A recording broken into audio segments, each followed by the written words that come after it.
To the Toyota Save Mart 350 at the Sonoma Raceway for this edition of a NASCAR Cup Series live commentary stream on the channel. Appreciate everybody tuning in here on this early June Sunday afternoon as we get deeper into the NASCAR Cup Series season, just past the halfway mark on the regular season side of things. And in fact, after today, we will have just 10 races remaining in the regular season as we still have playoff spots, obviously, for grabs are up for grabs coming into this one here today. A road course race tends to bring out a potential wild card scenario, and I think this weekend could very much be that.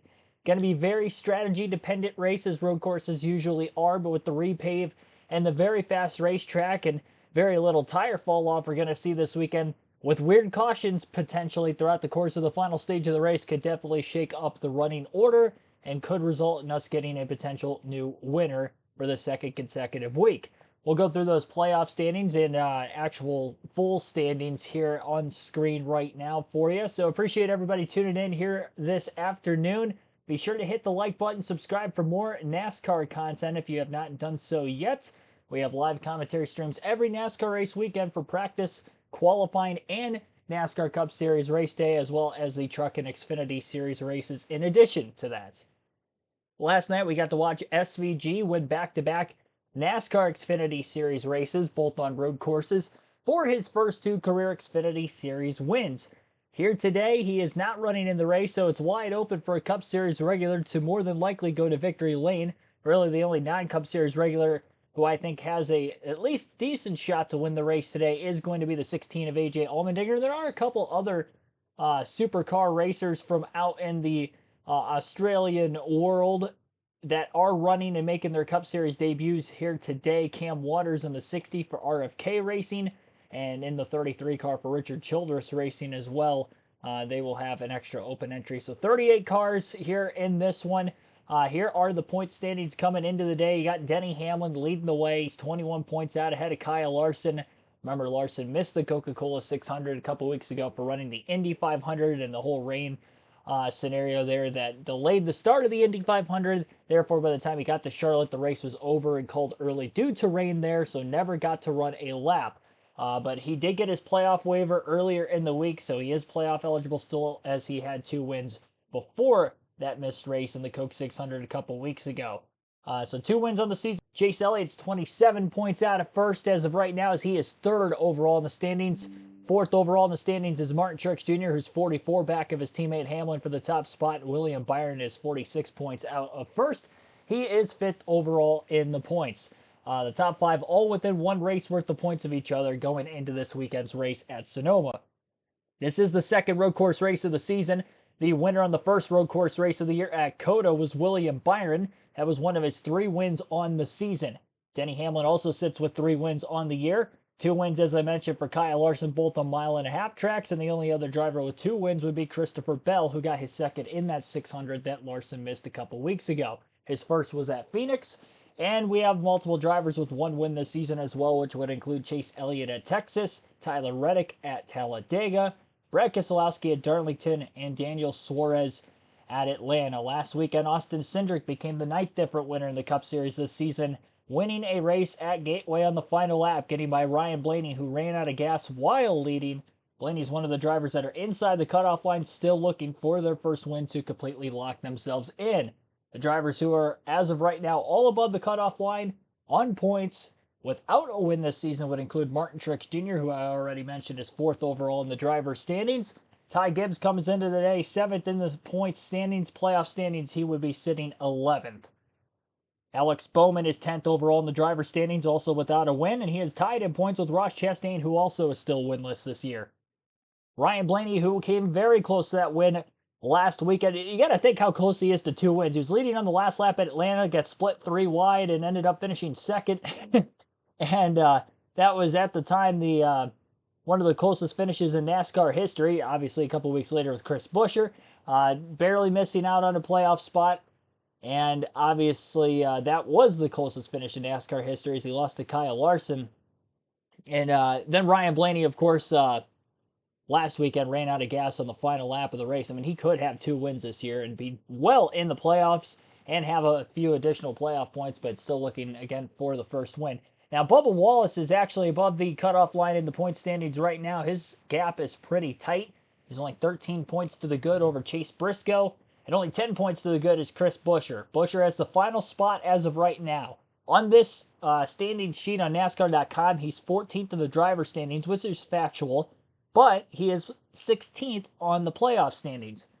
And the reason for that is because Austin Cindric and Daniel Suarez, who are outside the top 16 in points, do have a win this season that have locked them into the playoffs. So that means 15th and 16th that you see on the list here, Chase Briscoe, Joey Logano would actually be out of the playoffs if they started today. Now, Logano is starting on the pole. He's got a decision to make during the stage ends. Do I go for the win or do I go for the stage points? It's going to be very interesting to see what will be more important here for Logano. Obviously, a win locks you into the playoffs, but he only has 2 top 5 finishes this season, so running up towards the front competing for wins has not been a very common theme for Logano this year. Again, only 14 points below the cutoff line to start the race. Chase Briscoe is 10 points below the cutoff line as well, as he's the first driver out on the point standing side of things. Kyle Busch is only 20 points to the negative behind Chris Buescher, so very tight in the standings there for those drivers, 16th through 19th. And then 20th in points is Josh Berry, who is over 1 full race worth of points out. In fact, he's 104 points behind Chris Buescher, so more than likely a must-win situation for Berry unless he really gets on a hot streak without a win in hand over the summer months. So with that being the point standings outlook for this one, now we got to roll into the predictions side of things. These predictions usually go for who I think is going to run well, not run well on the race weekend based off of the speed this week through practice, qualifying, as well as how they've been in recent weeks. And in this case, with it being a road course, how they've been on road courses and road courses specifically in the next-gen era. We've actually had 12 road course races with this next-gen car. This is just the second one this season. It's the third one at Sonoma. So with that being said, we'll go into those predictions right now. Now, we set this up for Fantasy League or maybe potential betting as well for those of you just giving advice for that. So with the thing here being the Fantasy League on the channel, you can sign up for free on the NASCAR.com website or the NASCAR mobile app. Chance to win 2 tickets to any NASCAR race if you're choosing. If you win the league championship in the regular season and or the playoffs, you got 2 chances to win there. You go to the quick link section at the top of NASCAR.com, as you see on the screen right here. There will be a Fantasy Live tab. You would click on that, and then you would sign up with your email. It is free to join again, and you want to search for KRC League. That's the league that you would want to join to have a chance to win those tickets. I'll put that in the chat real quick. So KRC in all caps, space, and then a capital L on League. So again, KRC League is the name of the league you'll want to join for that. Now, with my predictions this season, they have been very good. Now, last week I took Ryan Blaney to win, so I didn't quite get another race win prediction correct. I predicted 4 winners in the Cup Series, 6 in the Xfinity Series after taking SVG to win at Sonoma last night, and I predicted 4 race winners in the Truck Series season as well this year. Now, the average finish of the drivers in the Cup Series, 9.7. So the driver I take to win more often than not finishes inside the top 10. With that being said, last week Ryan Blaney finished 24th, but again, he ran out of gas on the last lap, so that average finish would probably be in the 7s or 8s if Ryan Blaney would have won that race, but obviously that ended up not happening. Now, with that being said, last week's predictions were really good outside of Blaney. If Blaney would have won that race, I would have gotten a clean sweep, and on the predictions, I would have went 3 for 3 on the don't haves, 3 for 3 with all these sleeper picks getting top 10s, and I also would have went 3 for 3 on the must-haves with those drivers getting top 10s and Blaney getting the win. So I would have been 10 for 10 on my predictions last week if Blaney did not run out of gas at the last lap. That's how close I was to a clean sweep. I don't think I've ever had a clean sweep before. I keep track of this over the last couple seasons on a week-to-week basis with my predictions. It's hard to do, just to predict, 6 drivers to finish inside the top 10. There's only 10 spots available there, and then 3 drivers that are usually pretty competent at maybe a style of racetrack or just on the season in general. The 3 drivers on the don't have list last week were Hendrick Motorsport cars, and they were all the ones excluding Larson, and they all finished outside the top 10. So we'll see if I can do just as good this week as I did last week. It's probably not going to happen just because the odds of getting that close to a perfect 10 out of 10 score 2 weeks in a row is very slim, but we'll see here. On the don't have list this weekend, I'm going to start off with Brad Keselowski. He has not been good on road courses, primarily through his NASCAR Cup Series career. Anytime he was competing for a win, it was mainly in the Car of Tomorrow era at Watkins Glen specifically. Sonoma has not been a great racetrack for him, even in the Car of Tomorrow era. And obviously, this is 2 generation cars ago. The next gen, he ain't much better. His best finish in a next gen car on a road course is 10th, and that was at Sonoma in 2022, in fact. But I wouldn't really bank that into him maybe getting a top 10 finish again today. He qualified 35th. He was 32nd in practice, excuse me. And overall just does not look fast this weekend. Even his teammate Chris Buescher, who's usually pretty competent on road courses, didn't have a great run at COTA earlier this year, and also was outside the top 20 in qualifying and practice. So RFK struggling this weekend for speed. The Penske cars are not, so not sure exactly what's going on there. I know with Brad Keselowski's sake, it is mainly him, I think, considering, again, only one top 10 finish in 12 races in the next gen car on a road course, and your best finish is 10th. So he has not finished better than 10th in all 12 of those races. So stay away from Brad Keselowski. He's only led 3 laps on road courses, too. So even staying out to get stage points is going to be difficult because he's so far back in the field.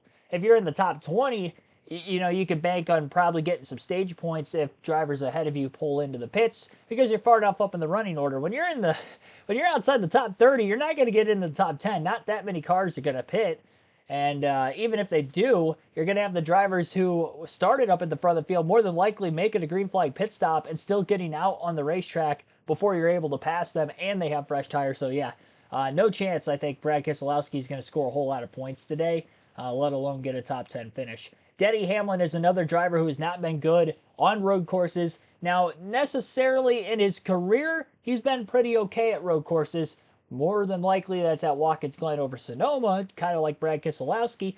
But Hamlin is a better road course racer, I believe, than Keselowski. Now, he does have a second-place finish at Watkins Glen that came last season, but that is his only top 10 finish in the 12 races with the next-gen car on road courses. So, with that being said, he pretty much has about the same statistics as Keselowski with not finishing inside the top 10 on this style of racetrack.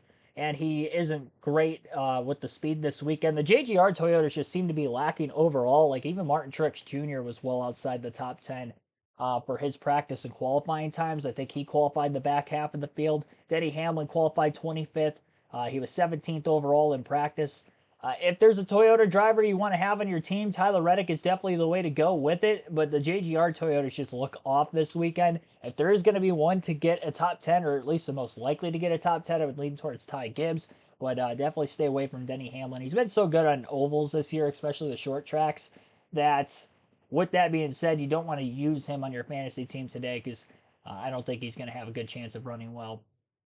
It's only the second time I've had Denny Hamlin on the don't have list this season, so with that being said, he's on it again. 31st and 36th in both next-gen races at Sonoma as well. So Hamlin's finished outside the top 30 in both races here with the next-gen car. I don't think he'll necessarily finish that bad today.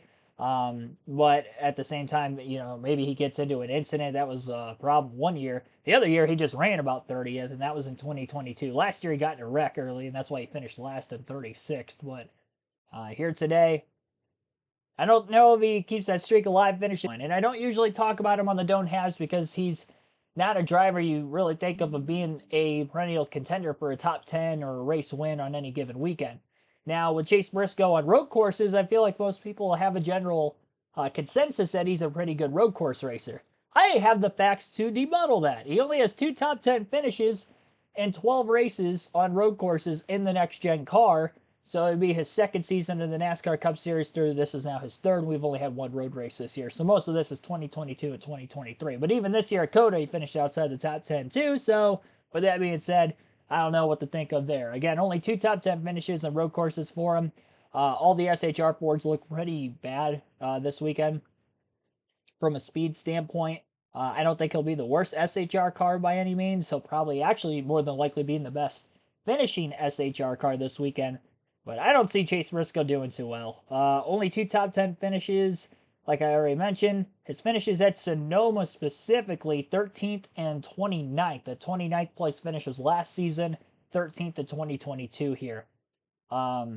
Fords are turning the corner, but again, really the Penske's look quick this weekend, and no other Ford team looks super quick except for maybe Michael McDowell in the 34.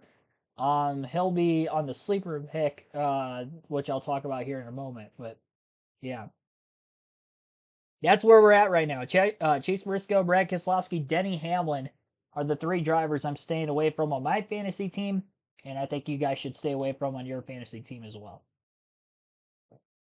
True Texan, Candy Cox, thanks for tuning in. Rich Bickle going to finish outside the top 38. You're not wrong on that. Considering he is not in the field today, you are correct with that prediction. And yeah, I see it in the chat. Truck starts 21st. AJ Guy, not him. Be okay with the driver from SHR gang. Well, I don't know if that's going to happen. But more power to you, I guess. Which you're going to start in the back with the backup car. Yeah, and that only hurts RFK even worse, too. It wasn't even that great in practice of qualifying before having to make the switch to the backup car also, so yeah, it's going to be tough. I think it'll still be a fun race today, though. All right, so Denny Hamlin, Brad Keselowski, Chase Briscoe are the don't haves. The sleeper picks for this weekend. I'm going to start off with Daniel Suarez. Suarez has 4 top 5 finishes in the last 11 road course races, and of course he won at Sonoma, one of only 2 races here with the next gen car. The other winner was Martin Truex Jr. last season. Now, Daniel Suarez at COTA earlier this year did not have a particularly good race, and Suarez only has 2 top 10 finishes this season. So, for me to say he's going to get a top 10 today is a very bold prediction, to say the least. But I still have Daniel Suarez getting a top 10 because his car, and really both him and Chastain, look quick this weekend. It's not just one Trackhouse car or the other. It is both of them that look like they have top 10 speed. Suarez qualified 7th. Now he was 27th overall in practice. His lap averages were a little bit quicker than that. So I'd say of the sleeper picks this weekend, this is the one I'm least confident about. But I'm still going to say that he gets a top 10 finish today. I do have an above 500 record when picking the don't haves, the sleepers, and the must haves. So something's going right with my predictions this year. Still got that good hunch that Daniel Suarez could get a good run. He's actually in my garage on my fantasy team today. I have not used him at all yet this season. And I think it'd be a good track to use him if one of my other drivers gets in an incident early or something of that nature. Or Suarez is running top 10, because, again, I think that could happen. Michael McDowell's the other sleeper pick for this weekend. 1 win, 2 top 5s, and 6 top 10 finishes in all 12 road races with the next-gen car. 3rd and 7th in both races at Sonoma, specifically for McDowell with this car. The 3rd place finish was 2022, 7th last season in 2023. He qualified 12th, and he was 6th fastest in practice overall this weekend. So he's going to be hovering right in the back half of the top 10. I don't think he's going to have race winning pace, but I do think he's going to run in that 6th to 10th place position for most of the day. And honestly, he might even be running right around where he qualified, around 11th, 12th for a large portion of the day as well. He's well outside the cutoff line, so I don't think they're going to be looking at points necessarily through the stages. So he should be in pretty decent track position when the final stage begins, as long as he stays incidental free and the picker doesn't make any major mistakes there, no speeding on pit road or anything of that nature. So I think Michael McDowell gets a top 10 finish here this weekend as well.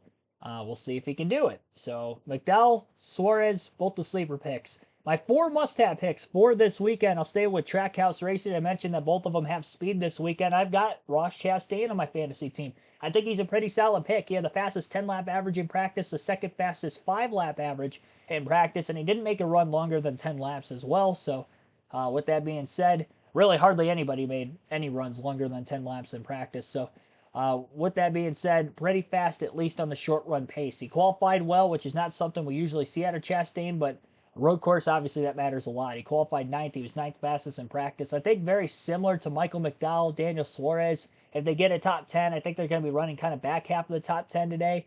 I don't see Suarez, McDowell, or Chastain competing for the win. I think Chastain, of the 3, would be the most likely to do so, but I don't see them up there, leading a lot of laps, running top 3 the whole day and in contention there. But I still think he gets a solid finish at the end of it. He's had good races with the next-gen car on road courses. He has won once. In fact, the first next-gen race on a road course, 2022, COTA, he won that race. 3 top 5 finishes, 7 top 10. So he's got 1 less top 5 than his teammate Suarez, but he does have a couple more top 10s than him on road courses with this car. So Chastain, Suarez, McDowell, I think good potential sleeper picks for the fantasy team today. With more must-have picks for this weekend that I'm guaranteeing top 10 finishes for. We'll stay with the Chevy camp. We'll go to Hendrick Motorsports, and I've got Chase Elliott on my fantasy team today, too. Chase Elliott qualified fourth, fifth fastest overall in practice. I think he can compete for the win today. He has not won in the next-gen car on a road course, but he's been very, very consistently fast. 8 top 10 finishes in those 12 races, 5 top 5 finishes in those 12 races for Chase Elliott. So he's not leading a whole lot of laps, but he is running up towards the front. And qualifying up there, he will be a contender for this one here today. Mark my words. I don't have him as my win pick necessarily, but I wouldn't be surprised if he went on to victory lane and won this thing. 8th and 5th in both races at Sonoma. Also, Elliott, of all the road courses he had won on, even with the Gen 6 car, Sonoma was not one of them, but he has been performing very well here, even with the next gen, which is, again, a car that we know Elliott hasn't performed as consistently good as, consistently good he has performed, but not race winning good like he was with the Gen 6 car on road courses. But yeah, this car on road courses, he still gets the job done, at least with getting top 10. So I think he does that at the very least here today. Again, 5th, 8th in both races here. That 5th place finish was last season, by the way. William Byron, I think, is another good pick for your fantasy team. I think he's definitely one of the contenders for the win. He won at COTA earlier this season. His last 3 finishes on road courses are 1st, 2nd, and 1st. So that's a big stat line. He's led 108 laps in the last 3 road course races in that stretch of finishing 1st, 2nd, and 1st. So that other one would have came at Watkins Glen last year, and then the second was at the Roval at the end of last season as well. 4 top 5 finishes in the last 6 road course races for William Byron. So the 3 top 2 finishes, and then he also has a 4th place finish in that stretch as well of 6 races. Qualified 6th today, 3rd fastest 5-lap average in practice. He didn't make a run 10 plus laps, so we didn't get to see what maybe the slightly longer run speed would be for Byron, but with the lack of tire fall off, I don't think that's going to matter as much here today. There were potential blistering of the tires in the Xfinity Series race yesterday. I'd say in the Cup Series it's maybe less likely to happen. There aren't as many like wheel hops with this next gen car with the H pattern shifting, the shift box or the gearbox. There we go, the gearbox with the shifting. So maybe less likely to blister a tire, but nonetheless, yeah, the long runs probably aren't going to matter that much. They will still change tires during the course of, pit stops today at the end of the stages and maybe once in the final stage just to keep up with that just in case. But nonetheless, Byron have a good track position at the start, and he's been very, very good in the last few races on road courses. Can't not consider him a contender for the race win today.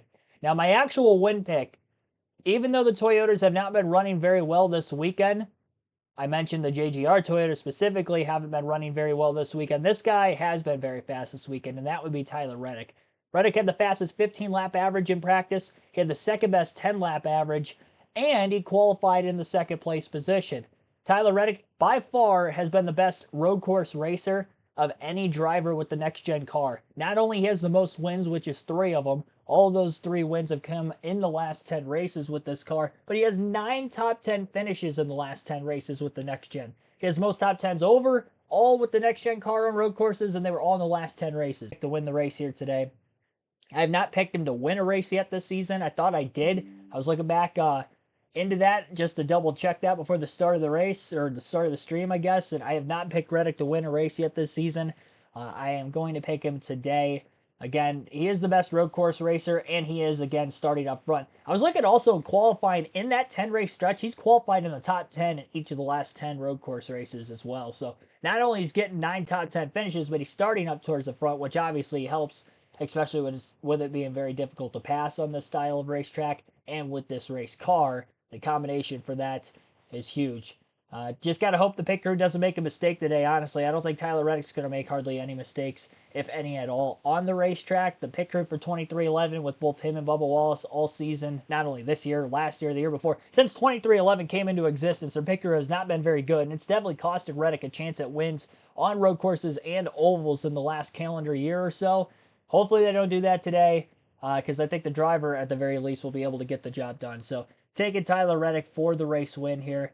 And Yeah, that's the full in-depth predictions. Again, quickly on the must-haves, I've got Reddick, Byron, Elliott, and Chastain. The sleepers are Suarez, McDowell. Don't haves to finish outside the top 10 today would be Denny Hamlin, Brad Keselowski, and Chase Briscoe.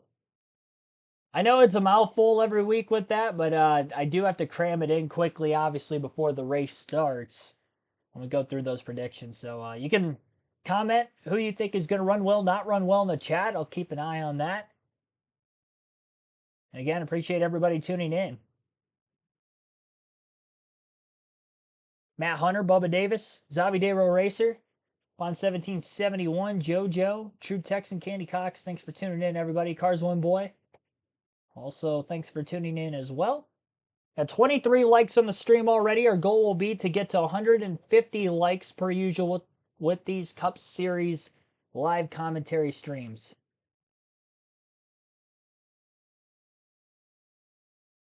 And yep, this is the last race on Fox this season as well. They had their last Xfinity Series coverage yesterday on Fox Sports 1, not just for this season, but maybe ever. Because the NASCAR Xfinity Series will be on the CW full-time starting at the end of this season. And 2025 through 2031, they will be broadcasting every NASCAR Xfinity Series race. So at least the Cup Series will still be on Fox for about the first dozen races or so. Even with the next TV deal starting next season. But this is the last race on Fox this year, and it is on your local Fox affiliate if you're wondering where you can watch this race visually here this afternoon. Cindric going back to back. Now, the Penske cars have speed, but Cindric was lacking behind where Blaney and Logano were through both practice and qualifying. So I don't think that that's going to happen. I wouldn't be surprised if the Penske car went to victory lane today. I know I didn't have them on the must-haves, but that's largely due to the 18th in points. And then with Ryan Blaney's sake, I just think there's safer, better picks than Ryan Blaney. Because Blaney, although he does have one road course win, it was with the the Gen 6, not the next gen. And with this car specifically at road courses, I've noticed that he isn't necessarily up there competing for wins, really at all.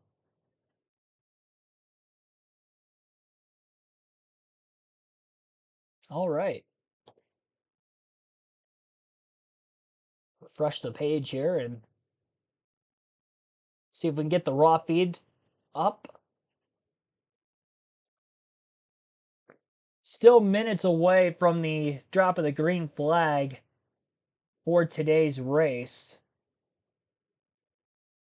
Yeah, to go more in depth with my season predictions, again, 9.7 average finish. My must-have picks to get a top 10 this season, the record is 24-12. So 36 attempts, 24 of those I predicted correctly. The picks, the don't have picks this season have been ridiculously good.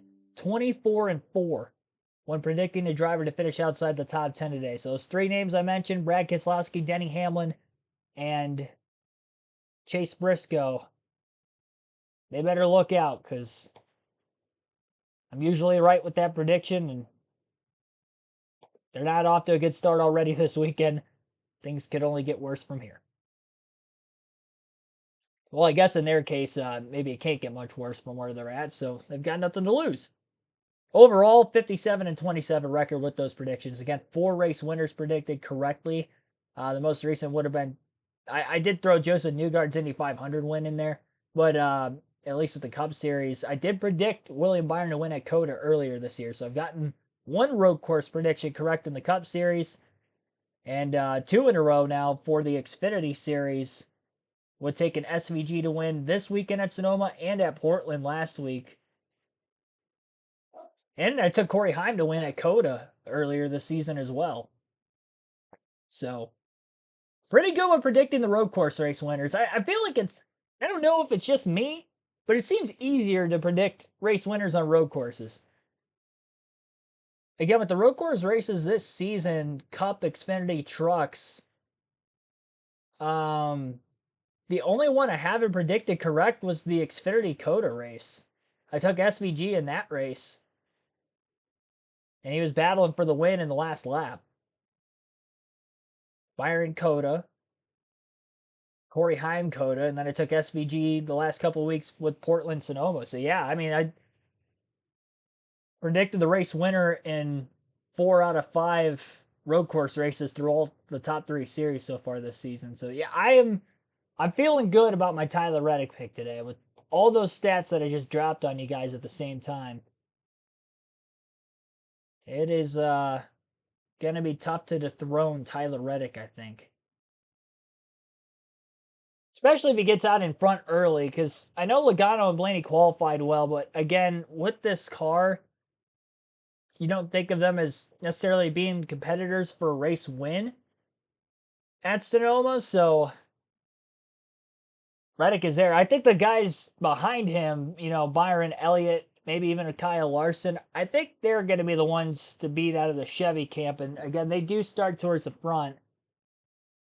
I think whoever gets around the Logano, the Blaney cars here in the early stages.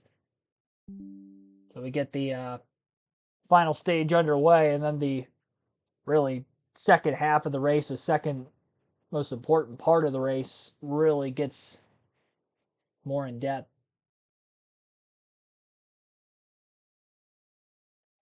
Chris Davis saying Chevy's going to win today. Yeah, I mean, there's a good chance at that. I think from a manufacturer standpoint, they definitely got the best chance. Only 2 Fords looked remotely good this weekend in practice and qualifying. Again, Blaney, Logano, and both of them finished outside the top 10 at COTA this season. There were no top 10 finishes for Ford at COTA earlier this year, so I think long run could be an issue for them. And outside of Reddick, the only other Toyota in the top 10 was Ty Gibbs, and it wasn't 10th. He was borderline top 10 through practice and qualifying. I know I took Reddick to win, but again, from a manufacturer standpoint, if Reddick doesn't win today, I think a Chevy's going to victory lane. There's just too many good ones up there. Chastain, Suarez, are maybe the more dark horse picks.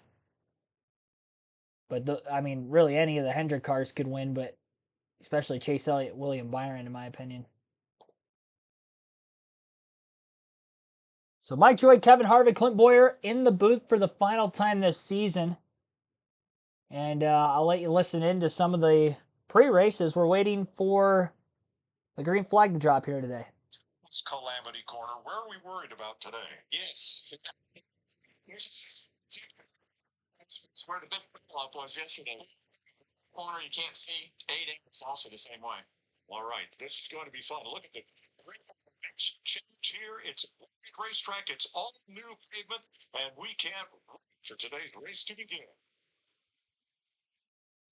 Sonoma Raceway fans, please welcome from Impractical Jokers, James. Drivers, start! Or he blew it out. One or the other.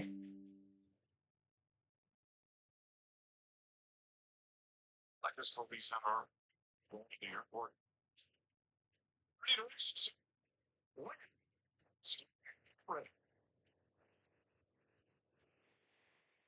All right. Here we go, ladies and gentlemen.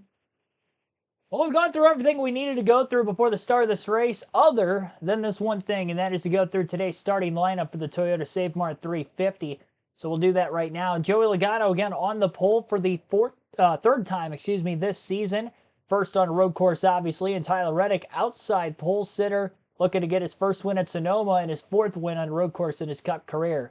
Ryan Blaney and Chase Elliott at Road 2. Blaney, a one-time road course winner in the Cup Series. Chase Elliott, the active driver with the most wins on road courses. Still looking for his first with the next gen, though.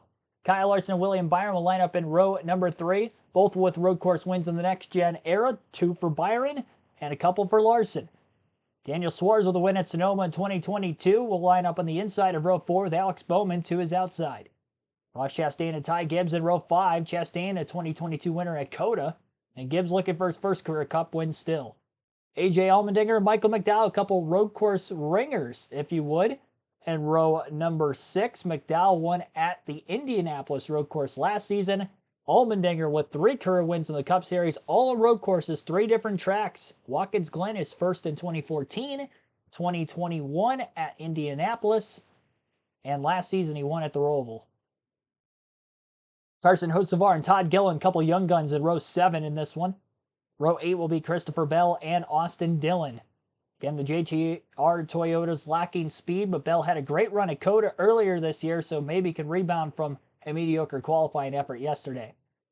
Corey LaJoie and Bubba Wallace will line up in row number 9, and row 10, rounding out the top half of the field here today, will be Noah Gregson and Zane Smith. Martin Truex Jr., Harrison Burton will be back in row number 11. Truex, the winner here a season ago. Chase Briscoe and Will Brown will be an extra entry, a non-chartered entry, if you will, in the 33 for RCR. Denny Hamlin and Chris Buescher will line up in row 13. Row 14 for Justin Haley and Austin Cindric. Cindric, last week's winner at Gateway. Kyle Busch and Ryan Preece starting deep in the field in row 15.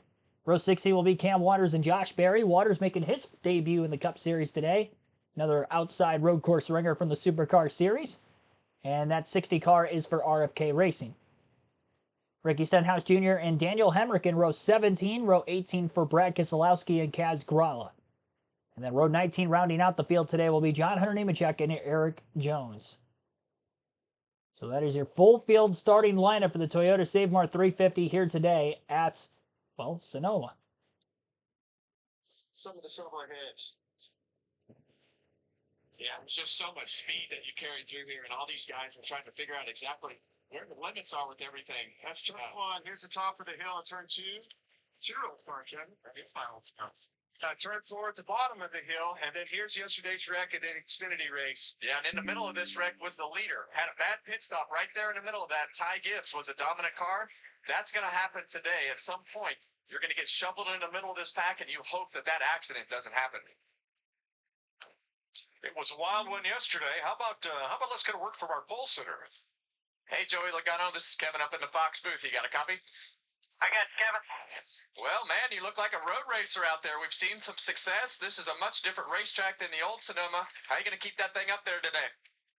Oh, not so simple. When you get these stages in here with the stage breaks and all that, there's an opportunity for these to get mixed up here. So some decisions throughout the day that'll come up. But the good thing is we have a very fast Auto Trader Mustang, and we're not exactly sure what it's got for the long run. I'm not sure anybody out here does, because we'll make short runs in practice, but I do feel pretty good about it, and we'll try to work through it, be in the same place at the end of the race. All right, man, hammer down. Good luck. 50, Tyler Reddick in a Toyota will share the front row. Row number 2, Ryan Blaney in a Ford has his best Sonoma start, and Chase Elliott in a Chevrolet has 7 road course wins, but none here, Clint. How about you, Ryan Blaney? It's 4 of the boys up in the Fox booth. You got us? Yes, sir, I got you. Man, oh man, 2 weeks in a row, this car is lights out fast. Another fun weekend here at Sonoma. Changed the game a little bit with a repave of this racetrack, but still a fast 12 car. Yeah, I do think our 12 car has a really good pace in it. Props to the 12 boys, Jonathan, everybody to bring good speed here. We struggled really bad here last year, so to fix the things. I maybe the track came to us a little bit, but Friday effort, nice to start up front. Hopefully, we can hit it right today and have a car win it. Should be good. So see what happens. All right, buddy. Thanks for the time. Good luck out there. All right, thanks, fellas. Enjoy every last weekend. Appreciate everything up until here. All right, thanks, buddy. Josh, that's Josh. Well, Chase Elliott is one of the best road course racers in the field. He's got 7 road course victories, but yet to win on this type of track in the next-gen car. When I caught up with his crew chief, Alan Gustafson, earlier today, he said it's not like they're far off. They've been in contention. They just haven't been able to bring it home. Now, in terms of today, Chase says the car fires off very well. They're not sure what they're going to have in the long run, but at the same time, he is happy with where they got after practice, and he said, hey, I'm ready to let this thing rip. Row 3 has 2 guys we expect to contend for the win today, Kyle Larson and William Byron. I like that one, Kevin. I like this one even better. Won the race in 2022, Daniel Suarez. And how about Alex Bowman, 2-time road course runner-up? Could be his day today. Regan Smith.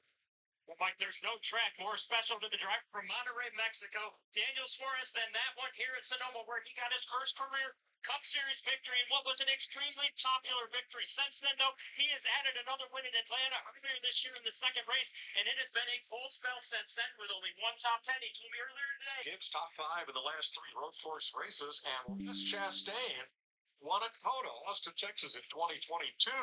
Hit sponsor Busch Light is giving you a chance to win $500 today. Follow them at Busch Beer on X and enter using hashtag #GreatForBusch, hashtag sweepstakes during commercial breaks. Jamie Little. Mike, the man to beat at Sonoma really since 2018 is Martin Truex Jr. But his advantage really was tire management, taking care of your equipment. I talked to Martin about that, and he said with this repave and this new tire, that's kind of out the window. He said there's so much grip, the tires really don't matter. And he said the pace, it's going to be so fast, it's going to feel like we're on a qualifying lap the entire race. He does feel like he has a good car. It's good on the long run, but he needs some track position. He qualified mid-pack. Thanks, Jamie. A lot of corners means a lot of shifting, and on these 7th generation NASCAR cars, that means sequential shifters. Here's our crew chief, Larry McReynolds. Yeah, Mike, this is our second road course race of 2024, and it's about speed, it's about handling, it's about braking, but to your point, a lot of shifting around this 11-turn road course. Let's go to our Toyota Camry cutaway car, and let's show you how the 5-speed sequential shifter actually works. Now, the shift lever is still to the right side of the driver from the drive shaft tunnel. You see the shifter rod that goes through the firewall back to the gearbox. But how it works, it's not the old H pattern. You're going to see right here, when you downshift, you just keep throwing it forward from 4th to 3rd, to 2nd to 1st. To upshift, you just keep pulling it back. But guys, we're going to be seeing about 14 to 16 shifts a lap. Kevin and Clint, why don't you show them where some of these shifts will happen?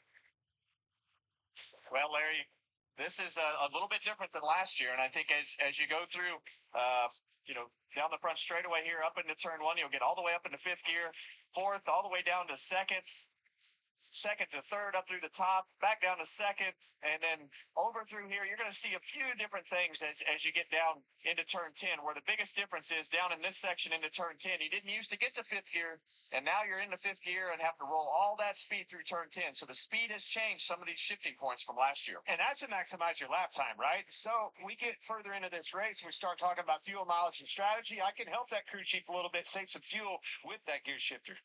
We talked to some of the drivers in today's race about the challenges of this course in Sonoma. Makes Sonoma tough is that you're constantly changing direction and everything. It's lots of elevation change. It makes it really tough to keep grip of the car. It's a lot about momentum and flow. It's a place where to get offline there's a lot of track. Sonoma's tough because of the elevation changes. You have a lot of ups and then lead to downhills that make the car really loose whenever you press the hills. The landscape changes, height difference of that landscape change really makes it challenging itself. 140 feet of elevation change from turn 10 all the way up to turn 3A at the top of the hill.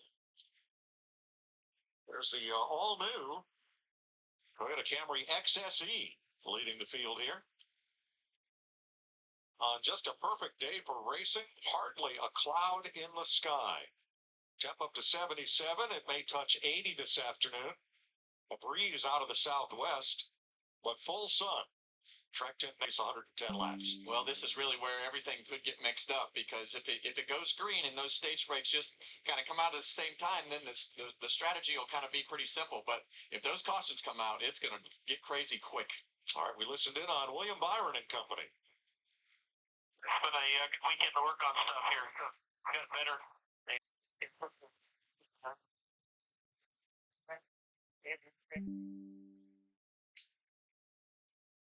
26 drivers broke the old track record for this course configuration in qualifying. See that concrete wall on the inside of turn 11? It is new. All right, pace car is rolling away from the leaders at the front of the field. And as they work through the kink on the front stretch, the green flag is easily clears Logano for the lead as these teams, work upwards through the carousel in a 2x2 fashion most of the way through the field. Tyler Reddick almost clears Ryan Blaney for second. Now he does through turn 4A. Blaney in danger of potentially losing another position here and not quite going to be able to do so. Blaney holds on in front of Chase Elliott for third. Haven't seen a whole lot of 3 wide, a little bit down into the hairpin in turn 7. The top of the hill. Larson gets by Byron. Byron lets his teammate go into the S's, not wanting to go side by side through this area of the racetrack. Probably the hardest to run side by side of any set of corners around this 11-turn road course.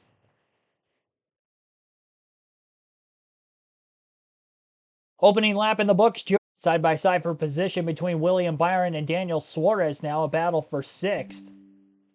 And they've moved a concrete wall to turn 11. Usually we would see tire barrels setting up a potential out of bounds zone, but now an actual concrete wall is there, so less likely that the drivers will be moving down, but the lap time's still going to be very quick, again, with this repaved racetrack. As you heard there from Mike Joy, 26 drivers would have set the old track record based off of qualifying yesterday afternoon. Pace is way, way up. And we've seen lap times in the 73-second lap barrier so far this weekend. First lap, 76 seconds, which is pretty fast when you consider the fact that they were getting up to speed and 2x2 for a large majority of the field on that lap as well. 2 laps in now, Logano has Chase Elliott 4th and Kyle Larson 5th. Battle for position between Alex Bowman and Daniel Suarez. Bowman giving a bump to the back of the 99 of Suarez through turn 11. Couldn't get him up out of the way. About halfway off that bottom groove, but that was about it.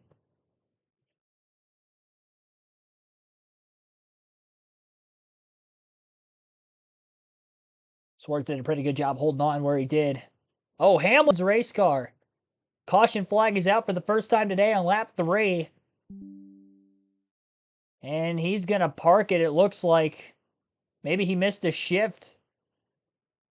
2 years in a row, Denny Hamlin's going to end up with a last place finish at Sonoma. Catastrophic. Hamlin had a 5-race, top 5 finishing streak entering today.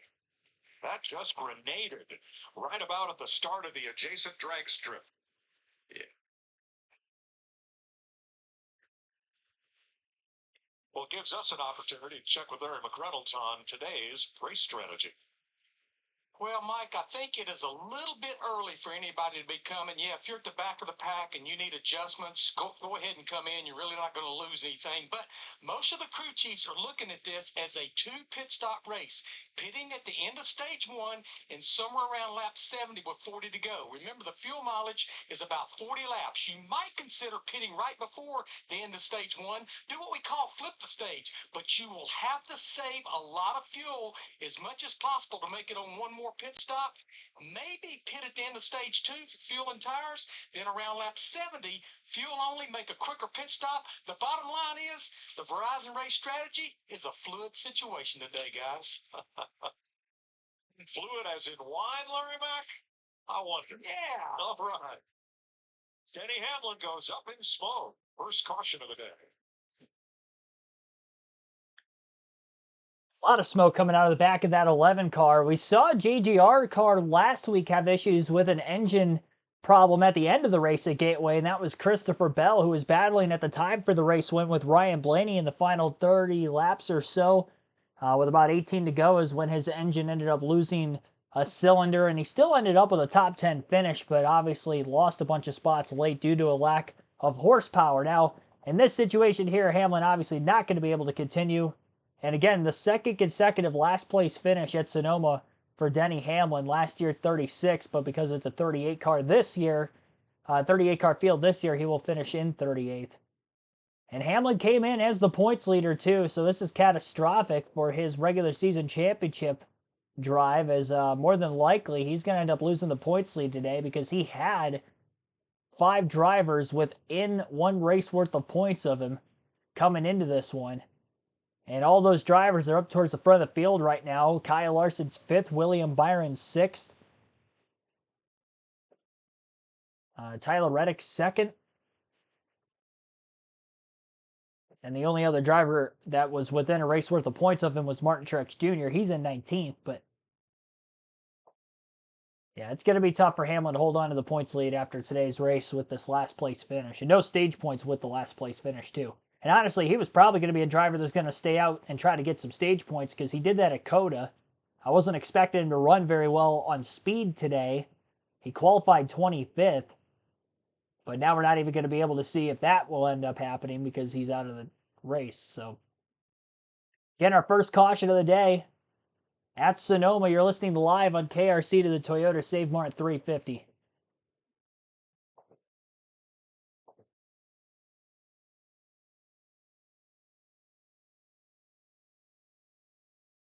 Craner Corona, TRG Tornado, Jeremy Granger Jr., Hercules Harrigan, thanks for tuning in.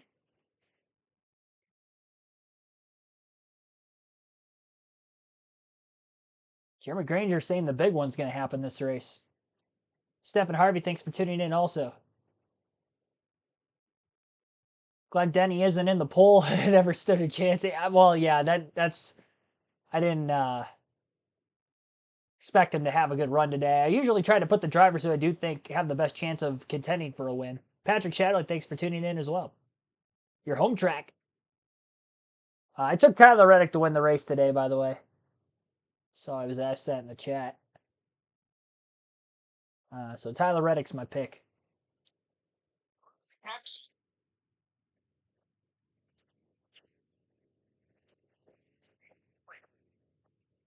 Is this karma for that spat that he had over the track repave? Marcus Smith. Adam.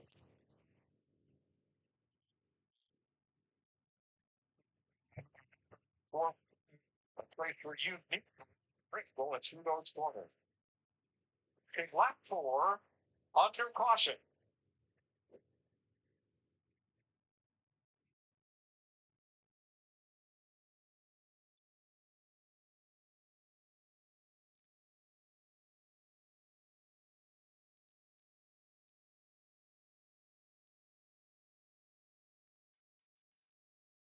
Under a commercial break again on Fox. Cleanup still underway on the main straightaway here after the engine failure and possible fluid leak from Denny Hamlin. Again, Hamlin early exit all 3 years here at Sonoma.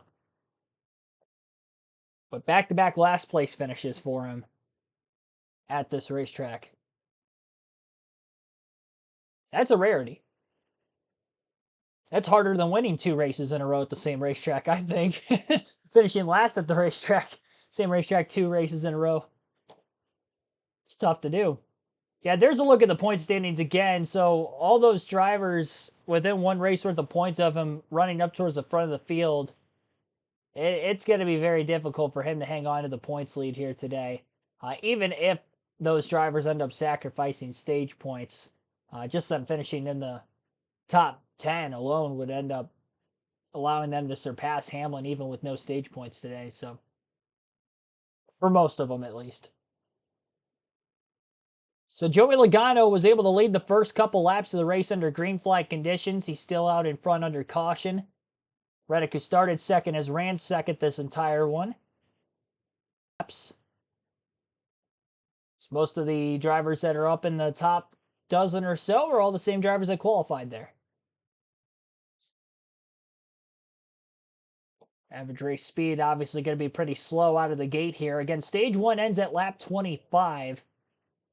Stage 2 will end at lap 55.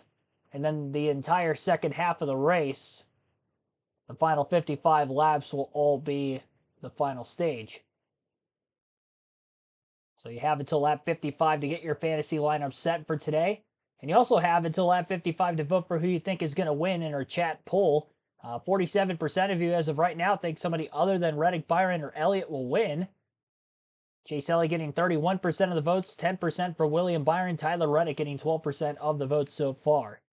change your pick if you so choose, and obviously you can vote. Once again, you'll have until the end of stage 2 to do so. Play for the well, continue. Playoffs. Jamie? Danny Hamlin, after 2 laps back in the garage, the day is over. You got out and you said to Gabe Hartwell, we talked about this in practice. Was there any indication that led to this? No, nothing.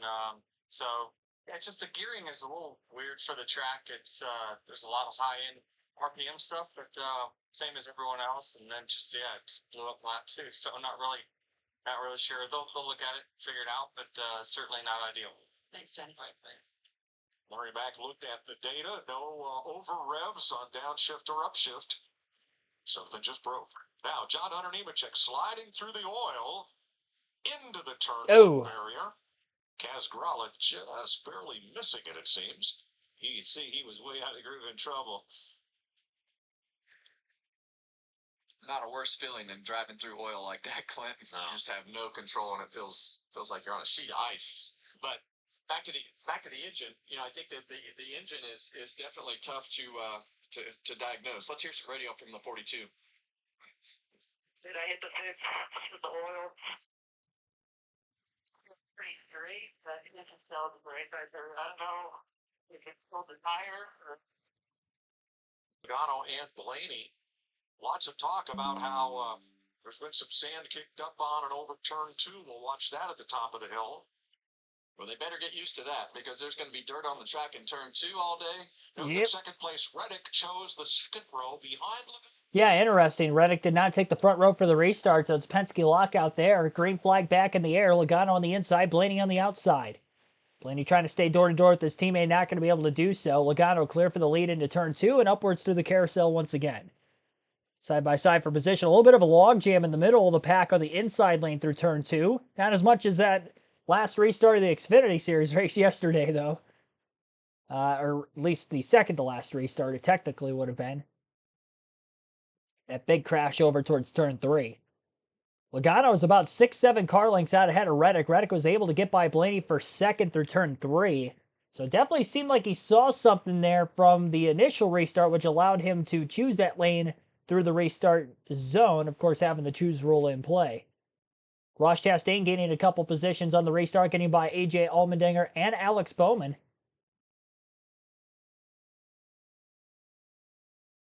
Oh, one car goes a little bit wide off into the dirt through the S's side by side. I was talking earlier, it's the toughest area of the racetrack to run side by side, and nearly saw somebody go way off the track. Luckily, at least they kept it on for the most part.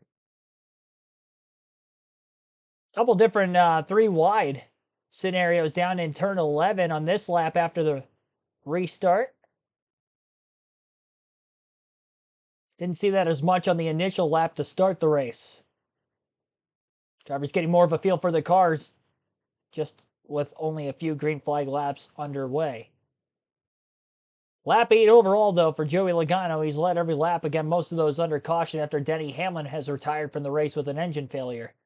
Martin Truex Jr. is now wide, and he is stalled out. We might get another caution if he doesn't get going again. Nope, he is going to roll. And it looks to be around turn 2. Turn 2, turn 3 area of the racetrack. Martin Truex Jr. goes for a spin. All of his track position is now lost. Showing a replay to see exactly how that happened, and it looked like he definitely had some help. Contact from behind. I can't tell exactly who that was that had gotten into him. Might have been Austin Dillon in the 3, but I'm not entirely sure there. Reddick trying to close on Logano. That last lap, Reddick was about 0.06 of a second quicker than the race leader.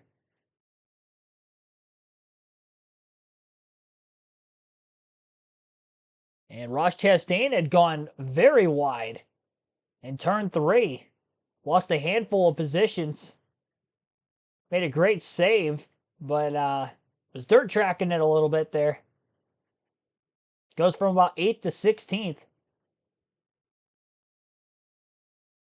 That's the thing with this repave. It's a primarily, one groove racetrack anytime you go to a road course. But with the track as fast as it is right now, It's going to make the passing a lot harder to come by than in recent years at the Sonoma Raceway. But with that being said, the margin of error is very slim with the speeds that these drivers are running on a consistent basis around this track. And I stated this in practice the other day too when I was watching, and a little bit last night during the Xfinity race, but I think you're going to see more likelihood of cautions in today's race than what we might have seen in recent years at Sonoma with this next-gen car where we don't really get a lot of cautions.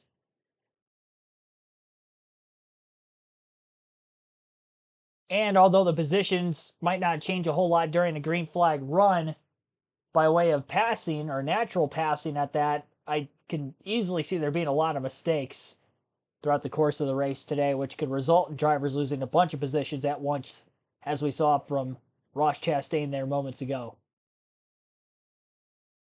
So 10 laps in out of 110 so far, so 100 laps to go. Suarez still riding in front of William Byron. He got around him again on the last restart. Both the initial start and the restart, he's gotten by the 24. Byron got back around him prior to the first caution coming out. Now he's looking to get back by the 99 once more. Gained in the braking zone of turn 7 on Suarez, but Suarez gets back into the gas a little sooner. And Byron trying to play catch-up now through the SS downhill as they work towards the hairpin in turn number 11. Less than a half a second off the lead now is Tyler Reddick, as he was a couple tenths quicker than Joey Logano the last lap. He was 0.3 of a second off the lead that time. Getting there is going to be one thing. Passing is going to be another. And it's going to be very difficult to be able to do that all day today. Especially without contact. Notice a couple drivers trying to use a little bump and run in turn 11 throughout the middle of the pack just in the early green flag laps we have seen so far this afternoon.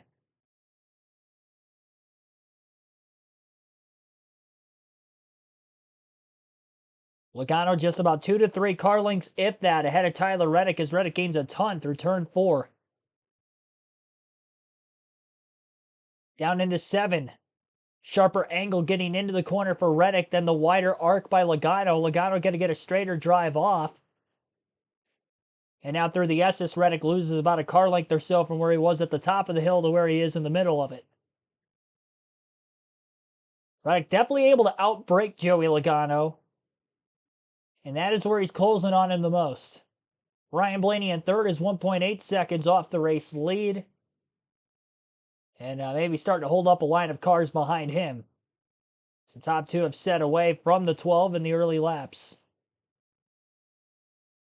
Reddick got all over the back bumper. The 22 didn't get to him to touch him and try to move him up out of the way. Largely due to the ground that he lost through the S's after not getting out of turn 7 very well on that last lap. You can see Reddick's line is definitely different coming out of the exit of the corner than Joey Logano on a consistent basis. He's able to stay tighter to the bottom of the racetrack off the exit of the corner, keep a little bit of clean air on the nose, where Joey Logano maybe dealing with his car being a bit tight. Again, Reddick out of line, late into the braking zone in turn 7. Can't quite get to the back bumper of the 22, but very close once more. Through fourth gear through the S's here for Reddick at least.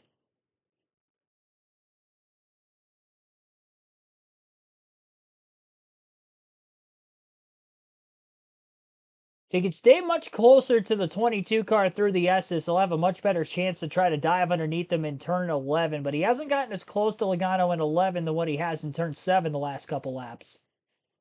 Which also tells me that Reddick's getting out of turn 4 very well. Maybe his best corner on the racetrack. At least in comparison to the 22 car in front of him.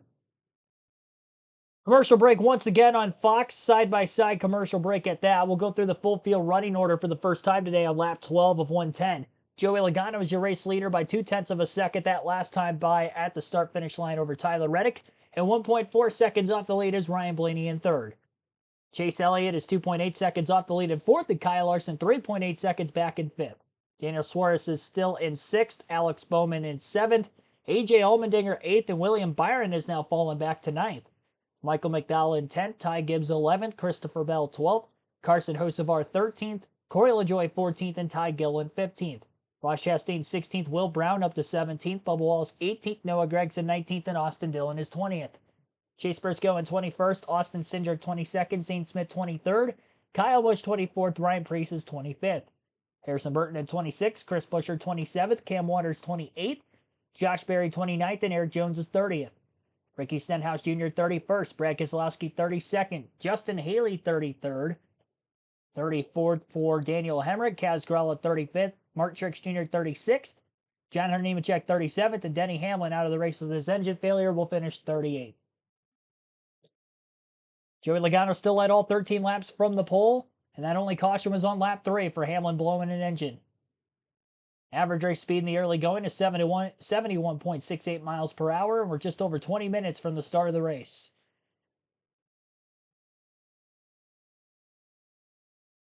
Yeah, Byron got off course is how he ended up losing all those positions he did.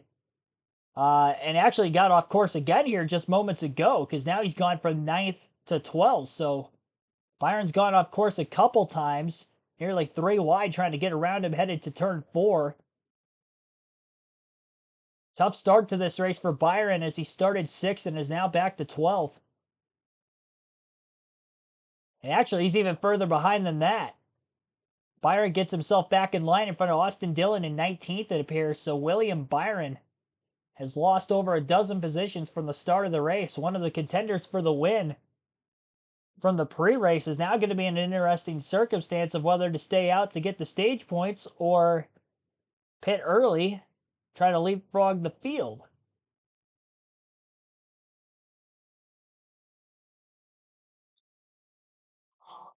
Joey Logano continues to lead. He held off one charge at turn 7 from Tyler Reddick. While you saw William Byron slowing with what he feels is a left rear tire going down. Uh-oh. Around pit road.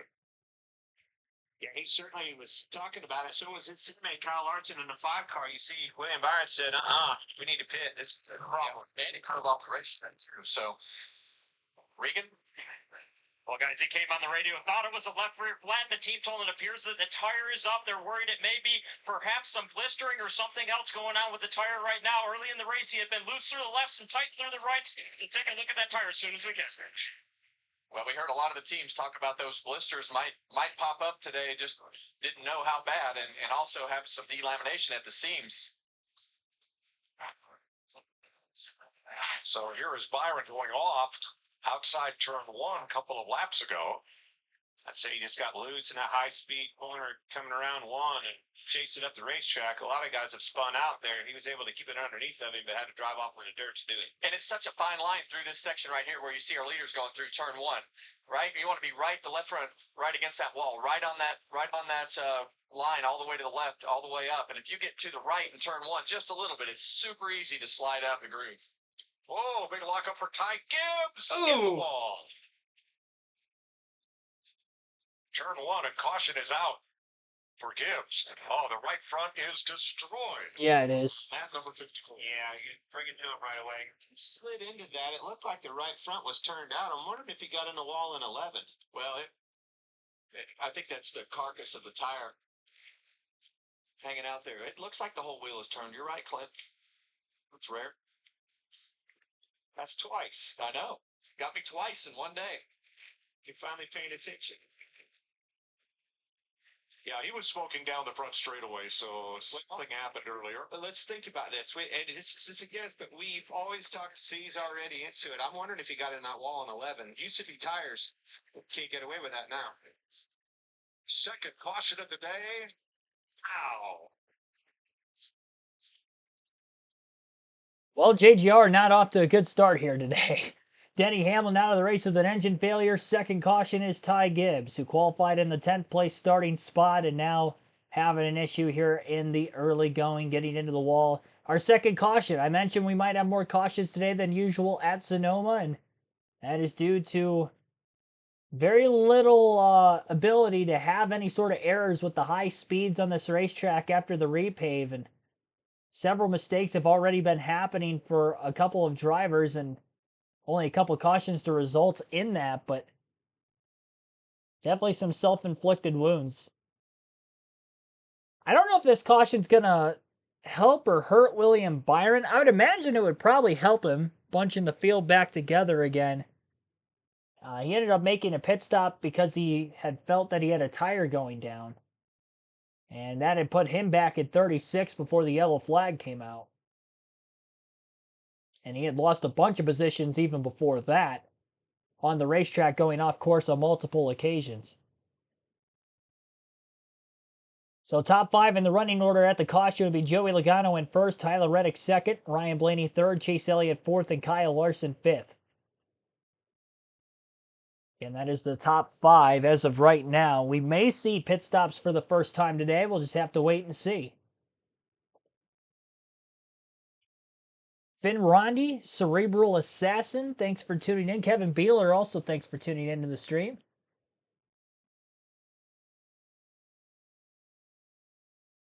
Definitely been a crazy one already. Yeah, I mentioned about the don't haves. Somebody saying something about Denny Hamlin. What was that? Keegan the Prophet on Hamlin? I'm telling you, my predictions on picking a driver to not finish in the top 10 this year is ridiculously good. 24-4 on picking a driver to finish outside the top 10. Well, 25-4 because Hamlin's out of the race already. So we'll say 25-4 this season is my record when picking a driver to not finish in the top 10. I've got a good eye for knowing when a driver's not going to have a good day, and Denny Hamlin finishes last here today. Now, granted, again, it was an engine failure. I couldn't have predicted that. I even stated in the pre-race I'd be shocked if he finished outside the top 30 3 years in a row at Sonoma. Well, here we are, as he has done that. So pit road going to be open this time by. We'll see if there's any takers. Again, under caution after Ty Gibbs has hit the wall in turn 1. We have 9 laps to go in stage 1 where we stand now. We'll probably have 7 or 8 to go in the restart after they get the cleanup done in that first turn. And we've got one car from the top 10 coming into the pits. Not many others. Joey Logano from the lead is coming in. Larry told us that we could make it to the end of stage 2 right here if we pitted. So Interesting. Everybody took the bait. I can't tell if he's the only one or not. Pitting from the lead with nobody else. That's interesting. Dingers in. That's shocking. Logano has the last pit stall, being the pole sitter. Riga. Mike, it was an early decision for Paul Wolf. They were in turn 7 when he said, we're going to go ahead and cut this. After the car tight through turn 11 was hurting him, no rear grip with the car right there, but a very quick decision to pit this time. Well, that's exactly what you talked about. Several of them are going to pit there, and I like it. I know you like it. I do like it. So that caution was a break for William Byron, who had to pit under green for a leaking tire. And we've been looking at the inside wall of turn 11. And it appears that both Kyle Busch and perhaps Ty Gibbs have been against that concrete barrier on the exit of 11, just past the rumble strips there. Yeah, and you see how that wall is not really round. Yeah, that doesn't help. Today, here's Daniel Suarez, who won here 2 years ago, and he and his team allowed us to sit in on their pre-race debrief.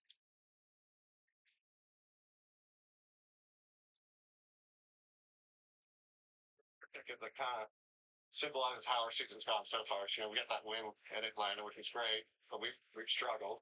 But I think about it like, it's when you're a kid and you get on a swing, when you first start pumping, trying to get going, it's slow and it's painful. You don't get going. But once you get moving, it's effortless. You don't even realize that you're working. You're just gliding. So that's where we're at now. Just starting to turn the corner, starting to move forward. So keep digging. Appreciate everybody's hard work and go from there.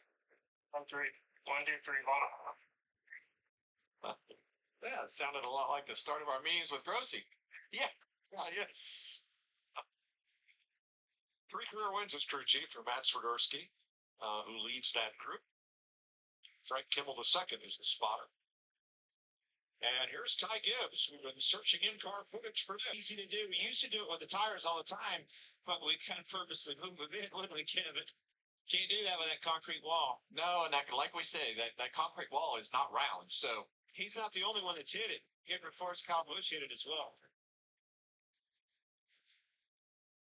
Going back to what you said about the opportunity with William Byron having that flat at that particular time, that's how strategy in these road courses plays right back in your favor. He came back in and topped off as well. Yeah, Byron was 37th. He will restart 24th. We're back. Logano, after his pit stop, restarts 21st. Well, everybody remember at home, this is all going to cycle around. When these guys get to the end of this stage, all those cars are going to stay out. So these guys have elected to stay out, race for the end of the stage, try to get some points, or pit right before the end of the stage. You never know what these guys are going to do, but a lot of those cars that just pitted will cycle back to the front of the field. A lot of dive bombs here. We're going to be 3 wide. A couple rows deep too. And now it'll all sort out here in the S's. And you really have no choice. You can work your way through here 2 wide, but it is very difficult to be 2 wide through turn 8A right there over the top of that hill and not get wide. I see you. I hear you saying work your way through, and who is doing that the best is Will Brown. He's continuing to impress, getting up through the field. Not a lot of passing. Oh. No, I think that's Chase Briscoe off. Oh, that's another one I picked to not finish in the top 10. Ricky Stenhouse involved. We don't usually see a lot of cautions here. We're seeing a lot of cautions. Called it. Well, we knew that this new asphalt was gonna wreak havoc on things. Yes, sir. I think that's the toughest corner on this track, 3A. And look at Logano, who restarted back Oh in the my back goodness. and got himself in trouble. The edge of the pavement is, much less where anybody else is. Well, we see Chase Briscoe around. We can't really tell if he got barely hit out. missed by Truex. Oh. Man, I love the Logano strategy, but this is the other side of that, Clint. The risk of the track position. He's in. Well, there's Logano coming across. He's already been Hmm. hit, though. Then Who hit him? by Harrison Burton. A lot of damage on the front of Harrison Burton as well. Thing happened yesterday. Yeah. Is that track position mired to traffic? Get yourself in trouble.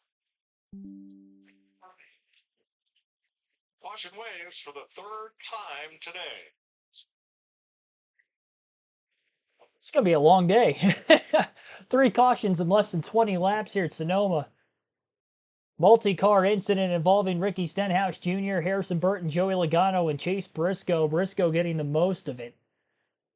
Joey Logano in the 22 car with quite a bit of damage on the right side and the back of his race car. And Harrison Burton crunched the back of the 22. Ricky Stenhouse Jr. had a spin off in the distance in there. But he, too, although was involved in the incident, didn't look like he suffered any damage for the most part. So I think Stenhouse is going to be okay. John Hunter Nemechek, after getting into the wall in turn 1, is now a couple laps down. That was after Denny Hamlin left fluid on the track from his engine failure. And Ty Gibbs is now a few laps down and may be done for the day after not being able to repair the right front in time, as I don't believe they have passed the damaged vehicle policy clock. Might be the control arm that was broken on the right front. So a lot of cautions here in the early going of this one at Sonoma Raceway, our second road course race of the season. I think we've already had more cautions for incident today than what we had at COTA earlier this year, and we're still in the first stage.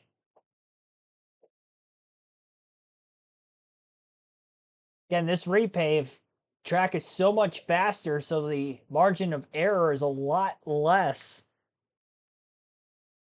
Likely been done for the day here in this first stage, Denny Hamlin and Chase Briscoe. I think Logano will be able to continue, but he's got some damage on the right side of his car and started on the pole, but pitted during the second caution of the day after Gibbs hit the wall in turn 1. This is a wild and wacky start to the Toyota Save Mart 350.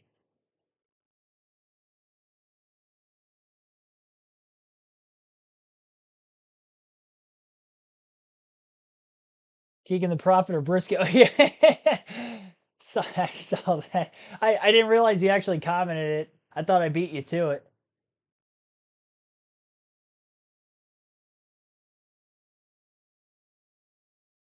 Remembers Jerry Nadeau starting front row completely chopping the grass off turn 1.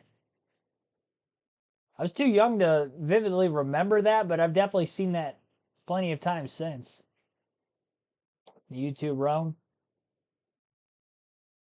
I think that was his first career front row start, too.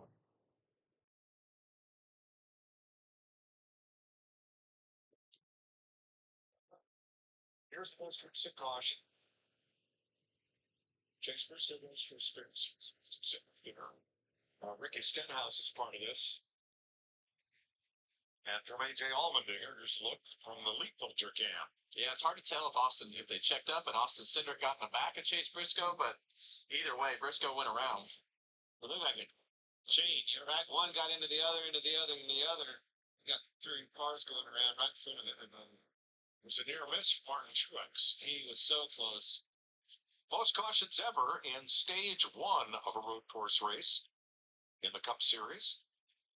What a crushing blow for Joey Logano. I mean, we're talking within 2 laps, went from leading the race to pitting, thinking we're all right, we're very good here, in a good situation. We're going to assume the lead back. All these guys are going to pit. Did not see that one coming. That's not good. Yeah, I think a lot of these guys at the front they're in a bad spot. Christopher Bell, Will Brown, they all decided that they want to be in front of those guys too when the Come on to pit road from this group. From the BuildSubmarines.com cam, you see his crew go to work.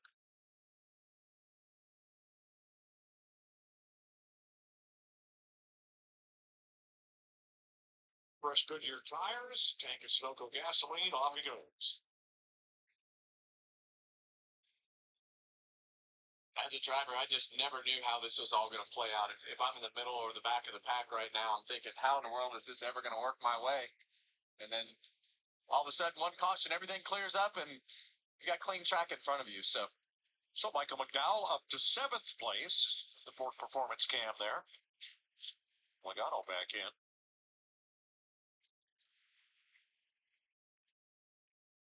While they form back up behind the safety car for a Rickwood Field outside Birmingham, June 20th, only on Fox.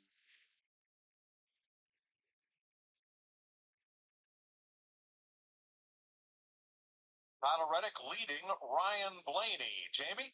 Ryan Blaney, what a weekend it's been for him. Fastest in practice on Friday, qualified third. Talked to him this morning. He said, typically this isn't a great place for us. Hard to get a feel. He said, we're much better off. He's doing a great job staying up there trying to manage those rear tires, just like everybody else wants some more rear grip. So the first 14 drivers have not yet been to pit road. Larry, strategy looks all over the place here. Yeah, as I said, Mike, it's fluid strategy depending on cautions, but I do see 2 distinct strategies. I think right now, everybody that's pitted, they plan on going to the end of stage 2, which happens at lap 55. But I think if you're one of those drivers, there's 15 of them that's not pitted yet, you're going to pit here at the end of stage 1, and you can make it from there on one more stop, as I said, in the Verizon race strategy, around lap 68 to 70. So I think I'm seeing right now, depending on cautions, 2 distinct strategies. Okay. Reddick will be on the outside as they come to the start-finish line. Ryan Blaney inside. Then the Hendrick duo of Elliott and Larson. Add Bowman to that mix. There's the Toyota Camry XSE, all new for 2025. Leading the field around and about ready to head for Gilligan's Island. That's where they parked the pace car off to the right. Gilligan's. Exiting turn 11. showing your age, Mike. I know what that means. They called it that because if you had to pit over there in the early days of NASCAR at this racetrack, there was no escape until after the race. No tunnel. All right, back to green. So we're seeing on these restarts, there's no escape on that racetrack. They spin in front of you. It's been the case for a lot of people. The blind corners are playing havoc on them. Saw it yesterday in the Xfinity race at the top of the hill. Saw that here, and then again in 8.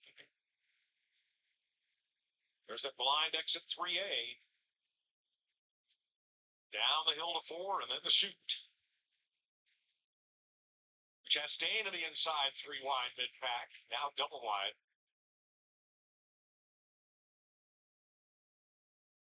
McDowell moving up in the 34. He's up to 6th. if he can complete this pass on Suarez, and does.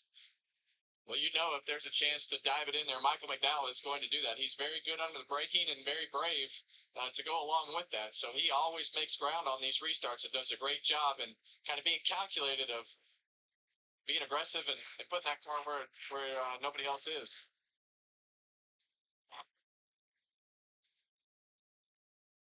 Chastain with a look under his teammate. Can't get alongside Suarez exiting 11. But right behind him, they're battling side by side, Corey LaJoie and Todd Gilliland. Great battle here as they come up the hill for 9th place. A lot of stage points. A lot of guys up here looking for stage points. Makes a big difference in their day. Corey LaJoie, you see him up there. Chastain's looking for stage points as well as his teammate Suarez. Very valuable. Hocevar, 77, one spot out of the top 10. As we come toward the end of stage 1. Riding along with Kyle Larson here. He's the first of the three. Count them, 3 Hendrick Motorsports teammates. They're putting the pressure on these 2 front cars. Already caught Blaney, put some separation between he and his teammate Chase Elliott back there. He had the best average in practice on Friday, and he's showing up. Here he comes. See those cars drop down right there, and that's kind of your indication as a driver is going to turn 11. When that car drops down, that's when you want to have that car compressed as much as possible. It's making the most downforce, and that's when you use the brakes. 1 lap to go in stage 1, and that's one reason Ryan Blaney has not yet made a pit stop. They're not in the playoffs. They need stage points in case they don't pick up a win here in the regular season. So that also plays into your strategy is, do you need those points at the end of stage 1 and stage 2? Well, you always need points just for the regular season to stack them up, and Blaney had the unfortunate situation last week where they had the win in their sights and ran out of gas with 1 lap to go.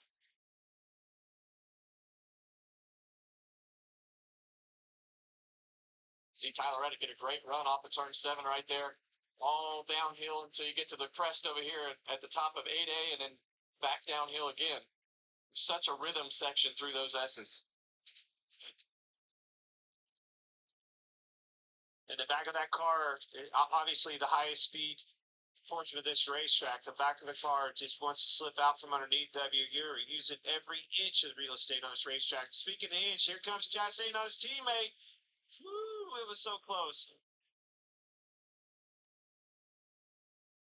Tyler Reddick wins stage 1 from Blaney. Larson, oh close, give it to Todd Gilliland over Hocevar. The first stage win of the season for Tyler Reddick. There you have it. Stage win number 3 in the season for Reddick. Behind him, Ryan Blaney 2nd, Kyle Larson 3rd, Chase Elliott 4th, and Alex Bowman 5th. Michael McDowell 6th, Ross Chastain 7th, Daniel Suarez 8th, Corey LaJoie 9th, Todd Gilliland 10th. That is your top 10, again, through stage 1 here today at Sonoma, and all receiving stage points, 1 point per position for the NASCAR Cup Series.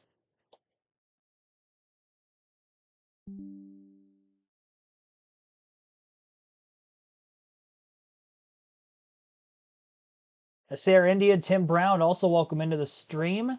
Stage end is our 4th caution of the race today. So 4 cautions in the first 25 laps at Sonoma. Still 85 laps to go in this 110-lap race, so we've already been racing for 45 minutes. More than that. What I mean by been racing for over 45 minutes, that's when the green flag dropped to begin lap 1. Very few drivers have hit pit road, so a lot of drivers I would expect are going to be coming onto pit road during this stage 1 break. Reddick is the only Toyota driver in the top 11 at the end of this first stage, but he was the winner in stage 1. Testament that Toyota just doesn't seem to have the speed this weekend. Tyler Reddick is just making the most of it. Car probably feels good to him and maybe not so good to all the others. from the Toyota camp. Of course, Denny Hamlin, Ty Gibbs both out of the race already. After an engine failure on lap 3 for Hamlin, and Gibbs hitting the turn 1 wall, ending his day at lap 15.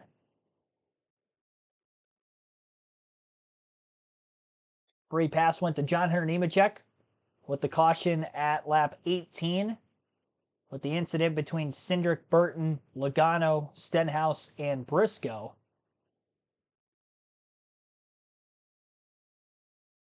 So that was in turn 3A. Stage 1 break. John Hunter Nemechek will get a lap back again. And it'll be back. Clipped it after getting into the fluid that Hamlin laid down when his engine expired very early on.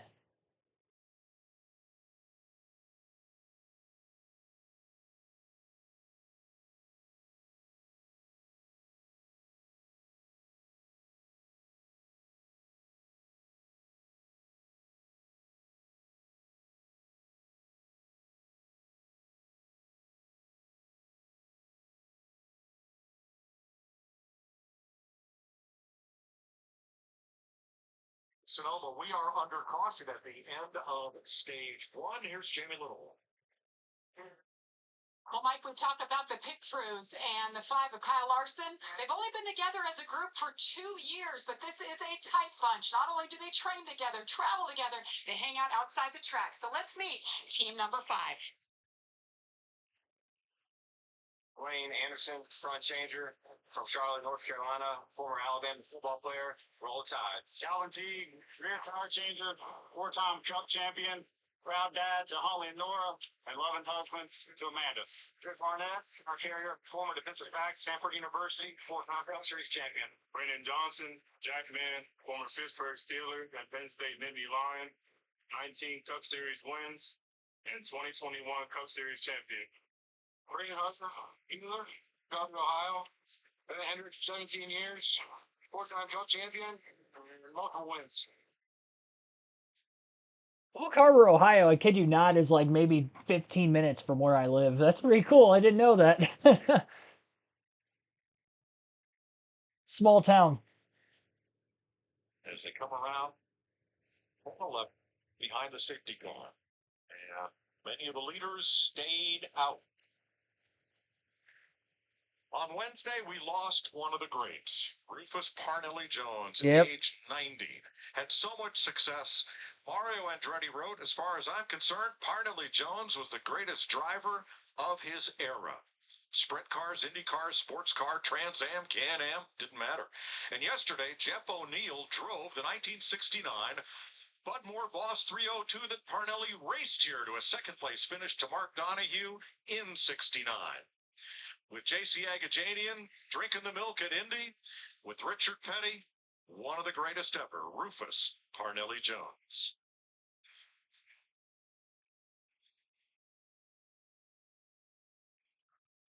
Oh my goodness, that cough. That was an ad on a COPD commercial. Yeah, definitely rest in peace to Parnelli Jones, former Indianapolis 500 winner. What was that, 1963, 64? Somewhere around there. Mid-60s, I know.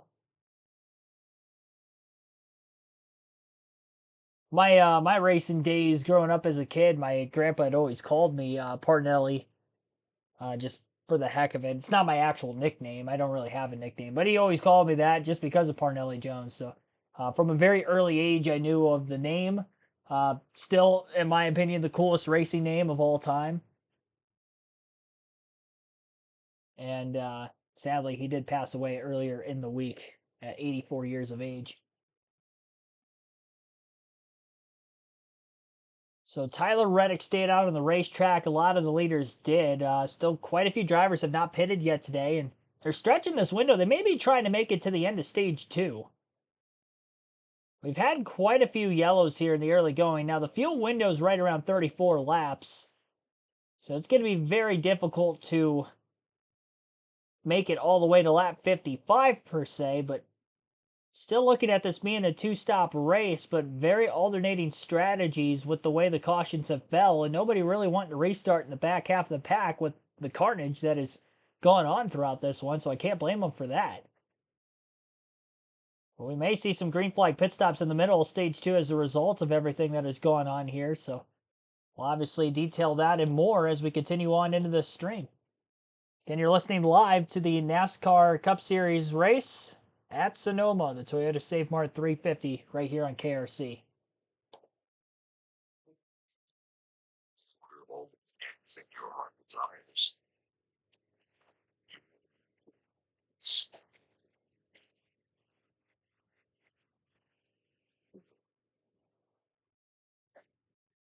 I wasn't expecting them to still be in a commercial break there, so I apologize for that. It wasn't as bad as the coughing from the COPD commercial, so there's that. Blaney needs to lead a lap. He got really close to getting around Reddick, not the last restart, the restart before that. He was side by side with him for about the first 2 to 3 turns. And Reddick was able to pull clear and go on his merry way with the race lead.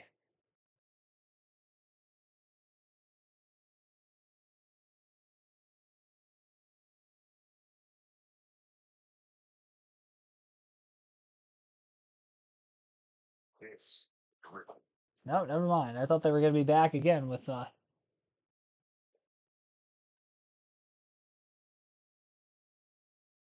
back from the commercial break. Usually when they have a NASCAR ad, I feel like they usually lay into the race following that. One ad away.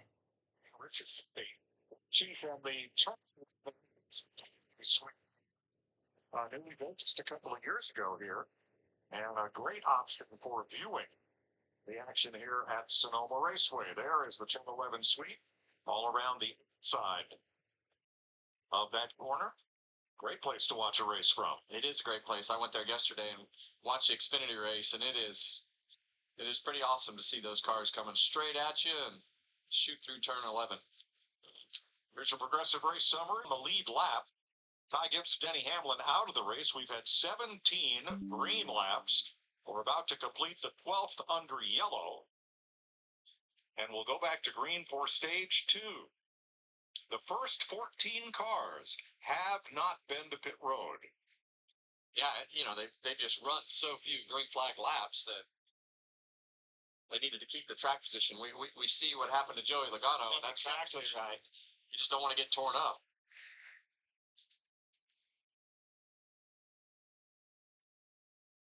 Pace cars. All right, here we go. Reddick about to lead the field to the green as we begin stage 2 at Sonoma, lap 28. Back to racing. Blaney underneath them side by side on the front row, entering turn 1. Blaney stayed door to door with him on a restart earlier through the first few corners, trying to do more than that and take the lead. Side by side through the carousel, turn 2, headed to turn 3, and Reddick will finally be clear.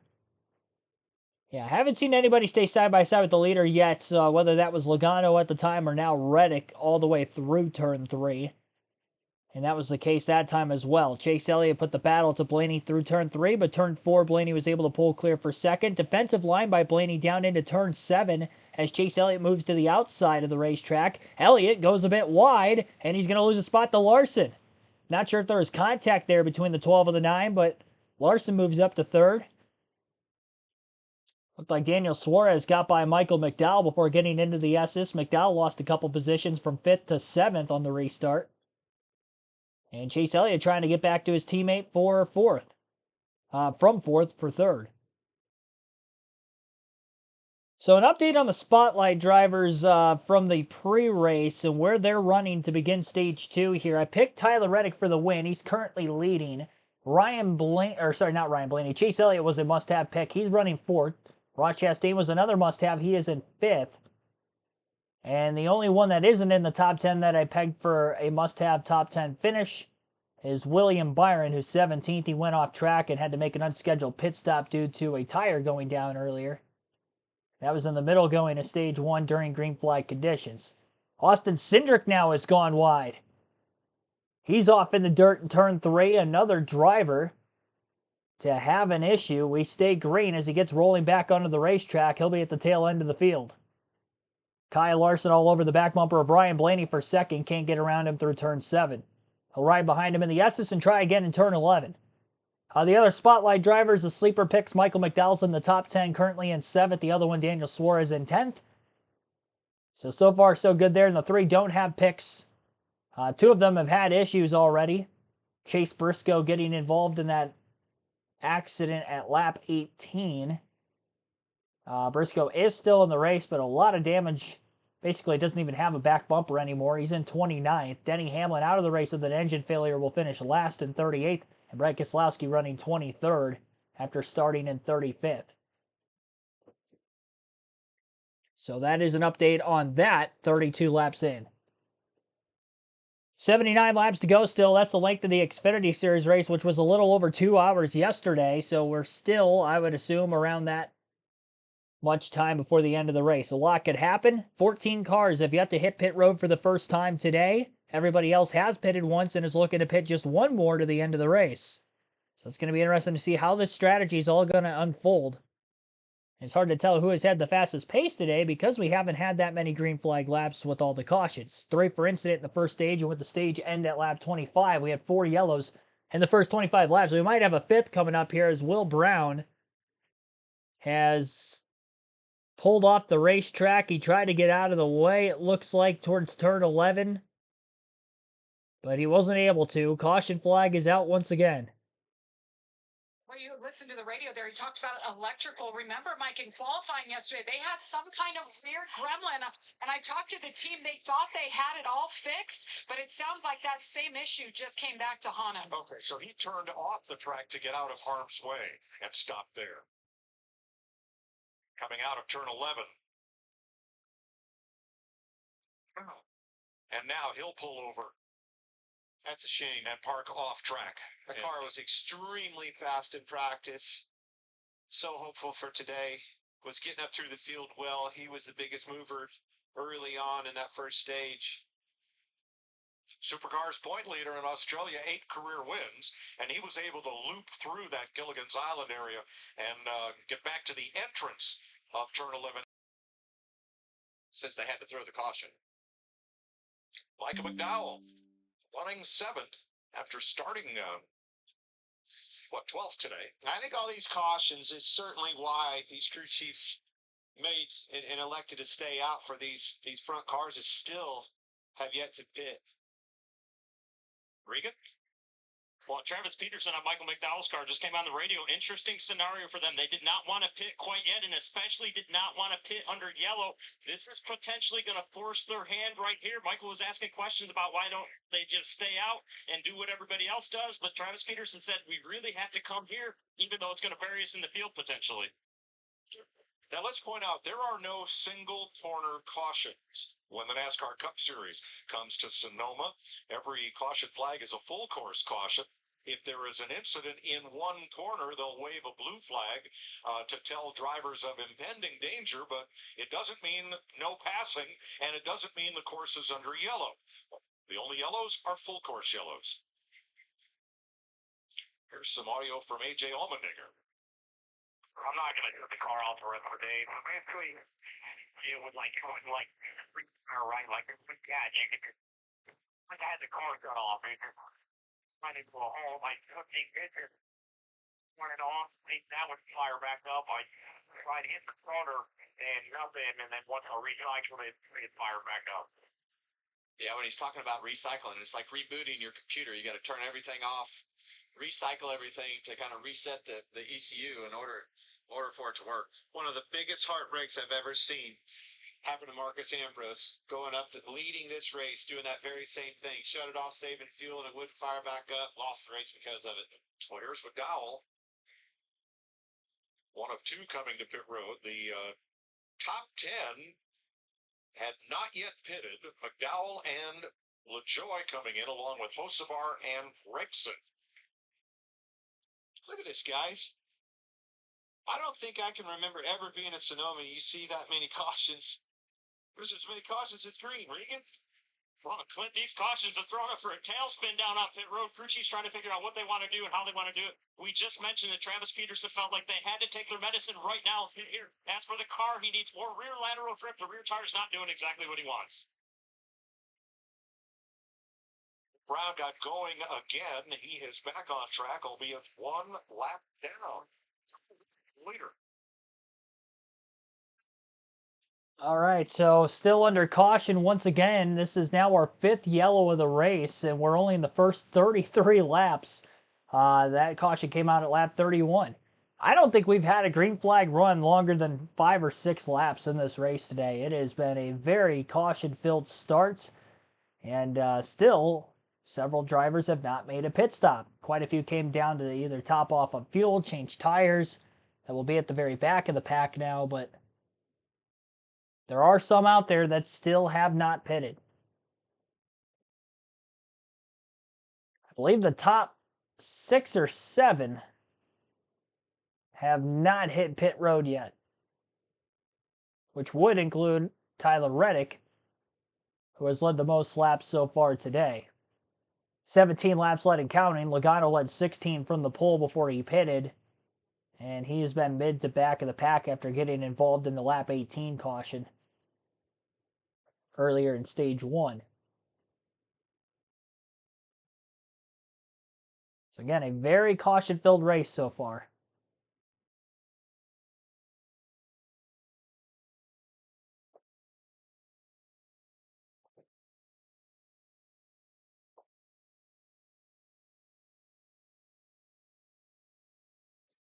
We will be anticipating yet another restart coming up in this race today, too.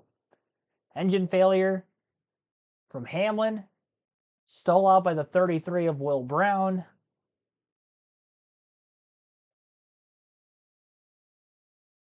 Will we see more? Some of the historic changes. Right here, Spars originally ran the series from 66 to 72. And Velocity Invitational comes to Sonoma October 4 to 6 with Formula One cars and a lot of great historic race cars. So come on and join us. Come see the cars. Beautiful racetrack, one of my favorites. Oh, a lot of pressure from that second row. Well, Reddick waited until the very end of that. At the back, everybody's scattered. You said it, Kevin. When that happens, it stacks them up back and then accordions, and that's what you saw in the back of the field. And when that driver gets to that last restart line, the flag man throws the green, and Reddick waited so long they threw the green. And Blaney got a really good start on Reddick this time. Oh, contact. Train a little paint. Or wreck, as it were.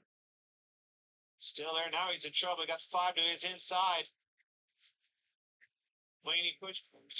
Elliott pushing him 5 to the inside of him and 7.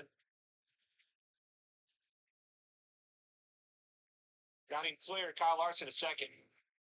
Chastain is still very impressive. He's going to make a move on Chase Elliott. Another position under a restart. He's up to 4th.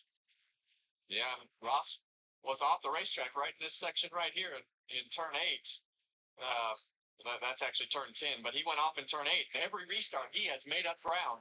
And out of turn 10, somebody took the long way around. Yeah, that's Bubba Wallace, I believe. Oh, whoa. Jeez. My. And everybody else. Leaving. Boy, you saw him slide. He was way off the track and then Jesus. Too deep, and when those tires get locked up like that, almost like tires. That started all the way back at turn 10 with, was that Allmendinger way off in the dirt? Perhaps. He got a bunch of. Oh, it was Eric Jones. One car went off at turn 10. They were side by side. I think it was a 43. Somebody kicked up a ton of dust, and from there on back, it was trouble. Here they come. See it back here. Keep an eye on them.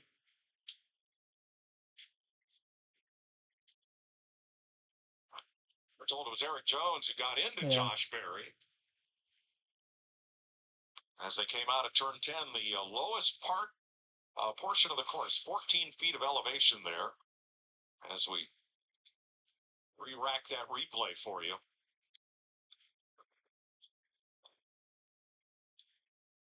My gosh, the cautions.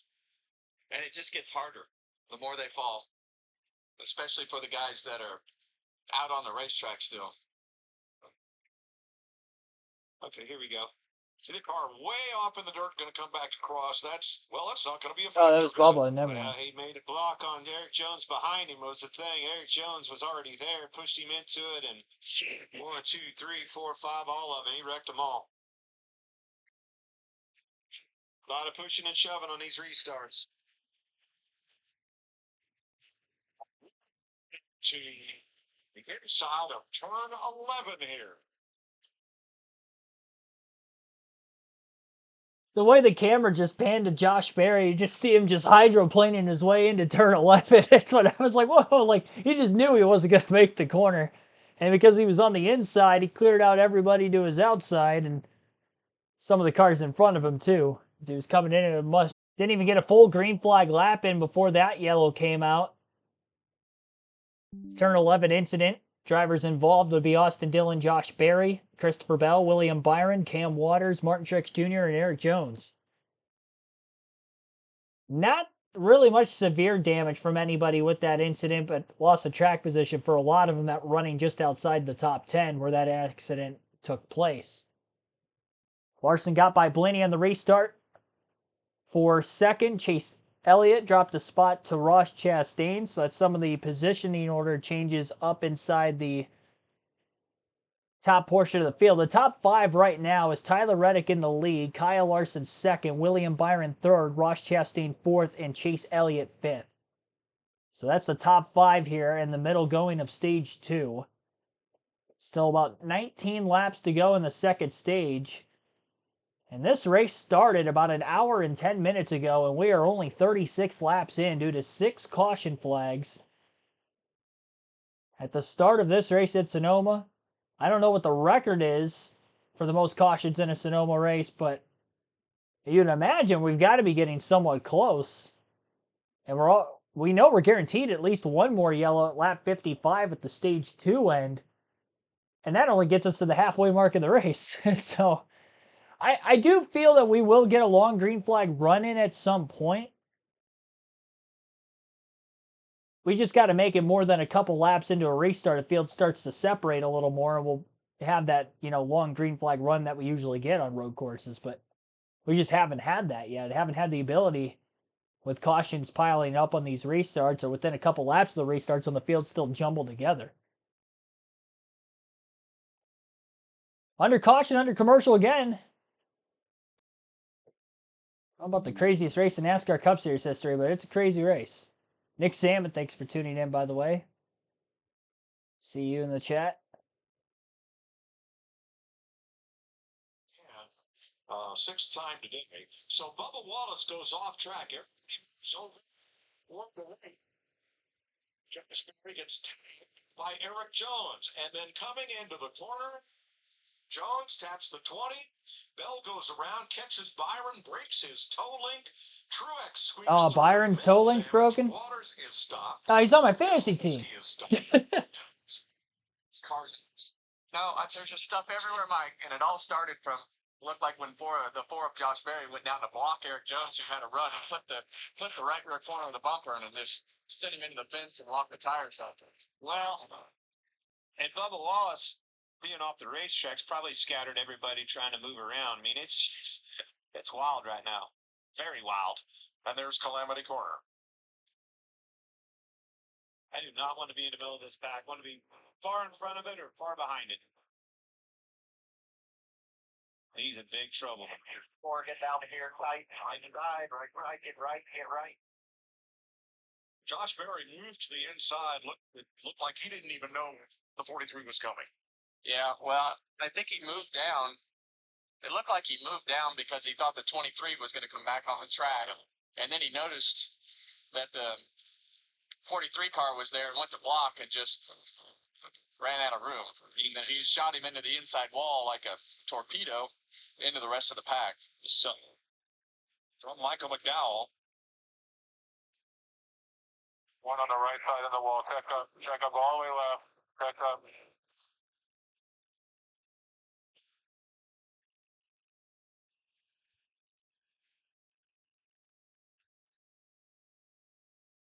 All right. What did Josh Berry and Rodney Childers talk about here? No idea. They need to call my right rear like that. Like, where are these guys going?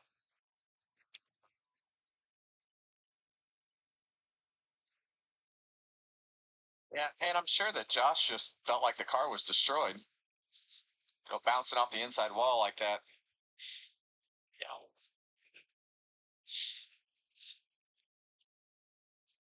Right back up into the middle, the right rear tire of Christopher Bell. And from him sitting inside the car, he felt like, and he did, get hit in every corner of the car. Yeah.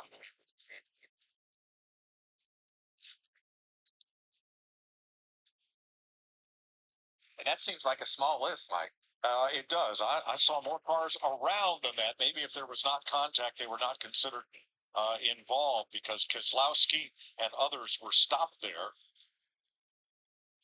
And here comes Todd Gilliland, who fought his way up into a top 10 spot at the end of the stage.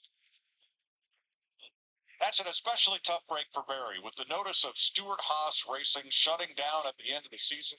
Everybody associated with those 4 cars, they're all auditioning for jobs for next year. And this was a tough moment for Josh Berry.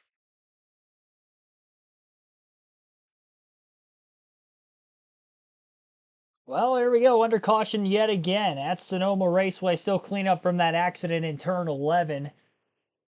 And that has resulted again in our 6th caution of the race. Currently circulating lap 38 of 110.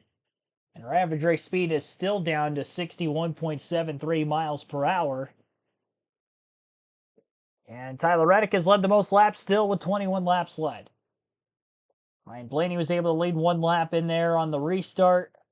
Not by getting out ahead of Reddick, but that last restart he had taken off a little bit better than the 45, who waited a little too long, got all the way through the restart zone before he fired off.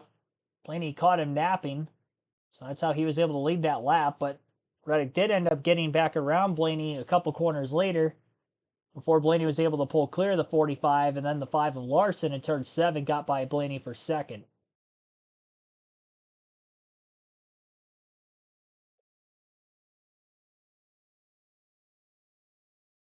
A stage 1 win for Reddick ties him for the 3rd most stage wins of any driver this season, only behind Bell and Larson. He's tied with Hamlin for 3rd most in the stage win category.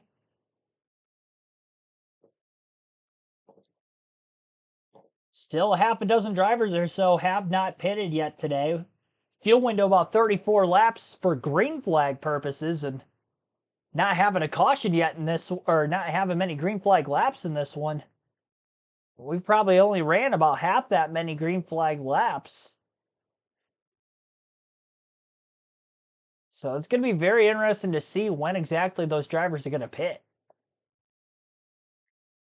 Wonder if they're going to try to make it to the end of stage 2. One of those rare occasions where they might be able to get stage points in both stages and still compete for the win. You usually don't see that on road courses. At least with the cautions last year when we didn't have yellows during the stage breaks, at least during the regular season road course races, there's a chance there. Dominic in the chat says, I feel like that wasn't the last big one. Well, we've had a couple of them already, and we had one yesterday. It might not be the last one, the way this race has gone so far.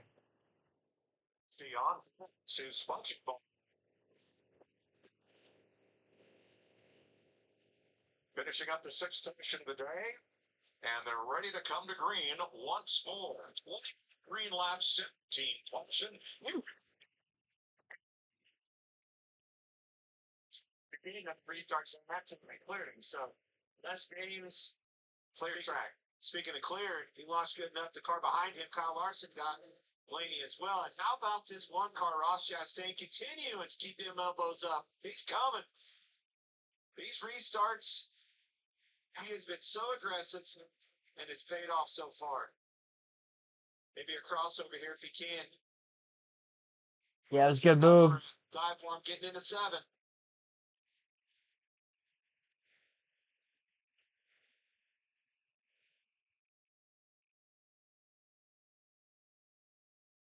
Blaney holds him off for third. Elliott fifth, Bowman sixth. And Jones, who was involved in that incident. Oh, we got a couple more around. Jeez Louise. Just did old Gregson. We're going to run out of cars. My goodness. They caught up here. Another one that had just pitted, got caught up in. Crazy thing is, there's not that many guys out of the race. Caution over there. Kevin. Yeah, wow, that's getting frustrating. Michael McDowell was, I believe, on the tail end of that. It was Austin Cindric first around. And Noah Gregson, then Michael McDowell. Here it is.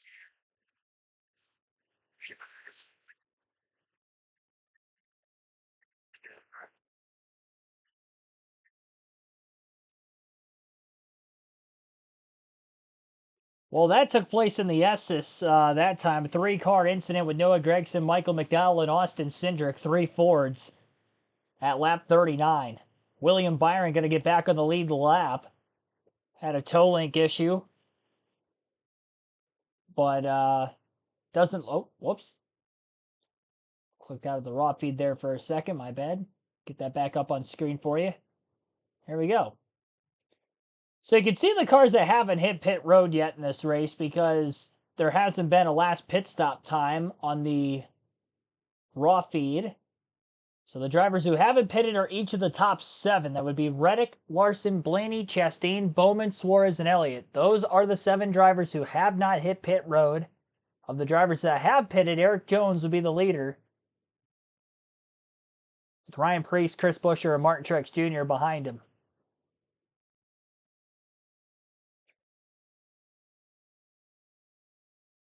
Definitely made it interesting in the sense that, you know, we just don't know when those cars are going to pit.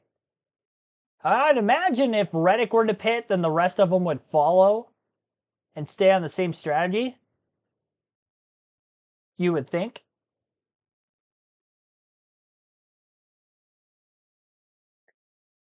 I get not wanting to be at the back with all these, you know, cautions and all the restarts happening. You don't want to put your driver in a circumstance where he's going to get in a wreck.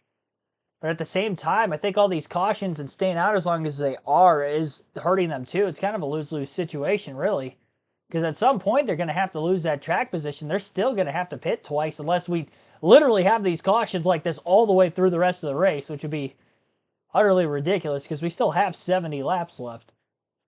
I mean, this is going to be working on over a 3.5-hour race at this rate with all the cautions. In line for 7th caution of the day. Austin Cindric goes spinning. Noah Gregson goes around, and as everybody stacks up, Michael McDowell, one of the favorites, gets and into the tire barrier that they are reconstructing now. William Byron, 1 lap down, will get the free pass. So the AMR safety crew, joined by the Sonoma Raceway track workers, putting that tire wall back together. Well, big hits. Sonoma. Austin Dick Johnson. I wish we had the audio of that one. And the hits just keep on coming. Oh, goodness. That's why we don't have unprotected tire barriers anymore. Jeez. Mark, still hypes off that car. I agree. I think the walls are much better off.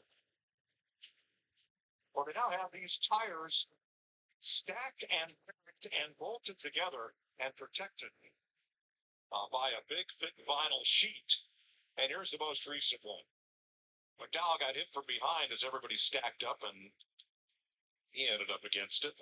After Cindric and Gregson were involved. Came to a stop right in front of me. You heard him. He literally locked the tires up and got punted from behind. As the pace car led the most laps today, let's see, 19 for the pace car. No, 24 for Reddick, 16 for Logano. We're almost halfway through this race, approaching it, and the top 7 cars haven't even.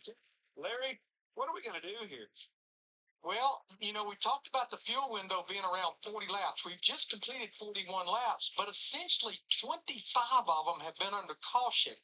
We're getting closer and closer to where those drivers that's not pitted yet, which is the top 7, can all but make it in stage 2. But I find it interesting. Alan Gustafson, Chase Elliott's crew chief, just asked him, if we pit under green, can you make lap times at the beginning of a run without hurting the longevity of those tires? So they're really concerned about the first few laps when they put sticker tires on, especially under a green flag stop. 7 drivers have not yet been to pit road. You see them at the top of the pylon there. Well, the Summer of Stars has arrived with one of the biggest international soccer tournaments in the world. It's the Euros, kicking off this Friday when Germany takes on Scotland live on Fox. Coverage starts at 3 p.m. Eastern Time.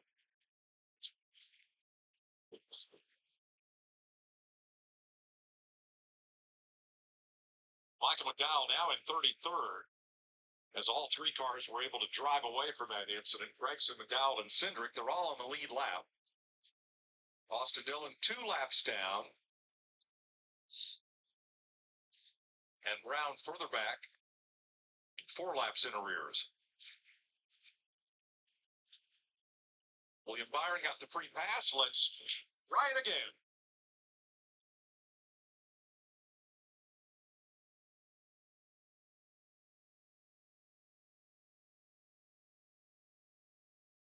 Chastain around the outside again.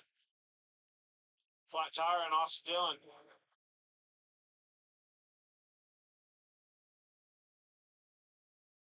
Chastain to 3rd. Suarez at Bowman here for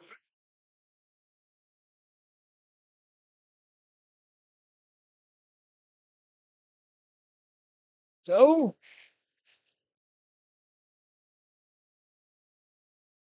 Well, this is where those guys got in trouble last time.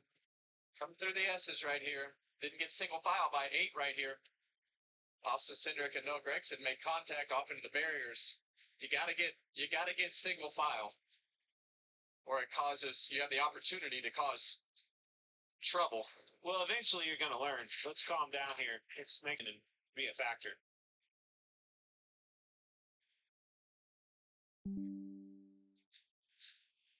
All right, Austin Dillon has gone to the garage and out of this race, joining Ty Gibbs and Denny Hamlin.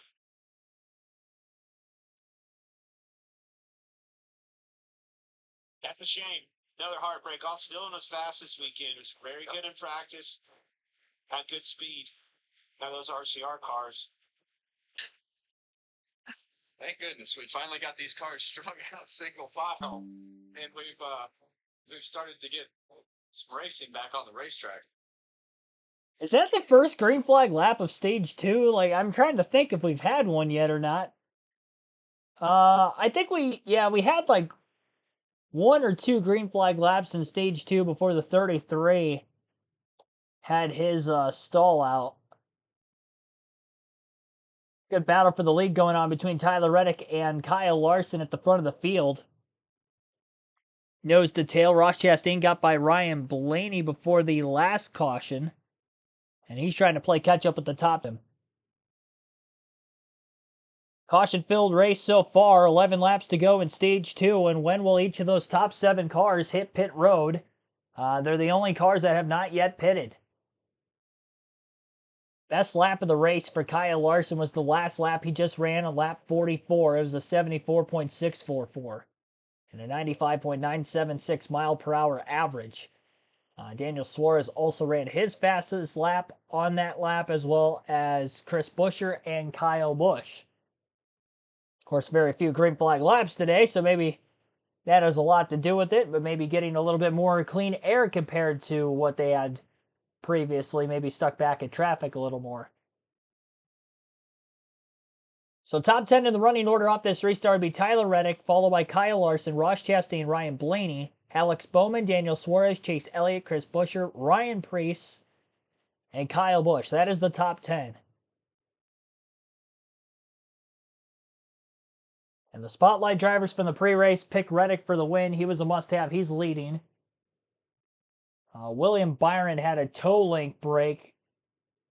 He is not done for the day, but he is back in 30th after having to make that fix. Ross Chastain's in 3rd, and the other must-have would have been Chase Elliott. Elliott's in 7th, so 3 of the 4 inside the top 10. The 2 sleeper picks, Daniel Suarez in the top 10 in 6th.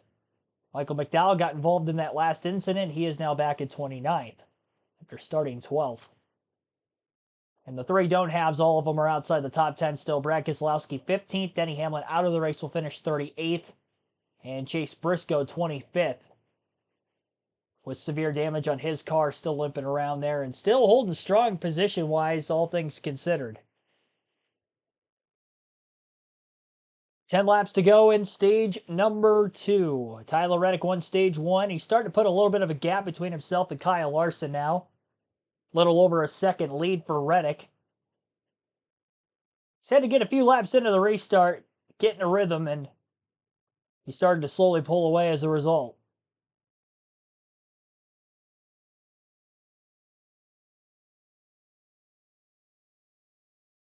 Kyle Busch has had some pretty good runs of the next-gen car on the road courses, both in his JGR day, I guess, or days in 2022, and in his first season with RCR. Last year had several great runs, a few top 5s on road courses.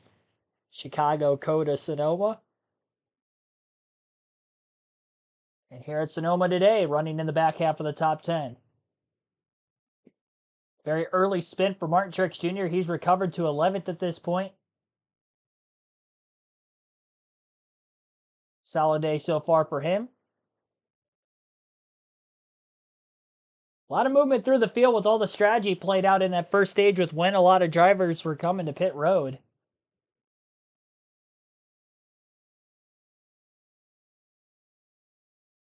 Reddick now out to about a 1.5-second lead on Larson. Every lap, it seems like Reddick's running a 10th or 2 quicker a lap than Larson, if not more.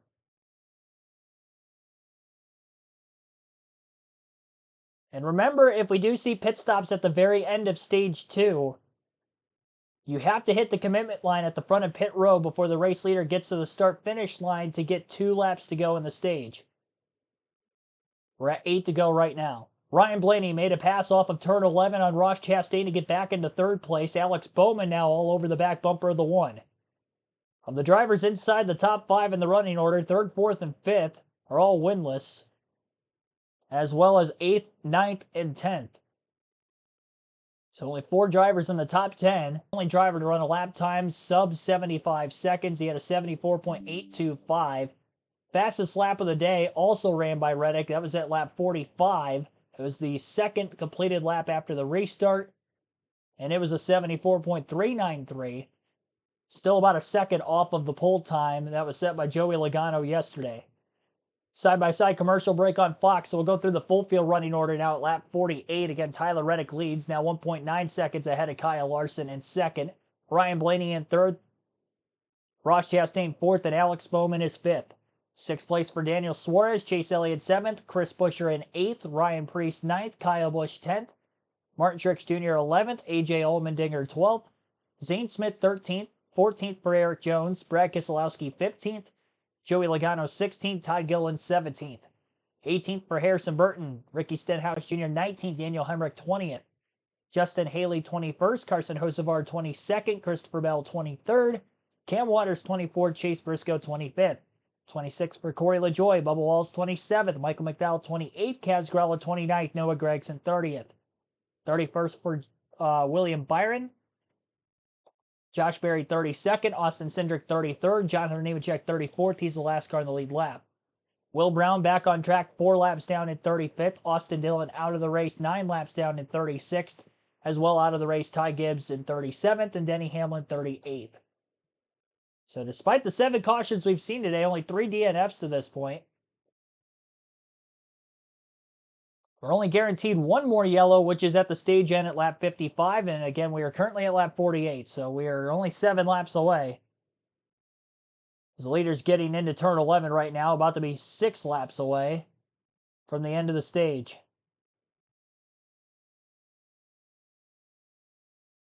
Reddick over 2 seconds ahead of Larson. Yeah, consistently every lap, he's about 2 to 3 tenths quicker now.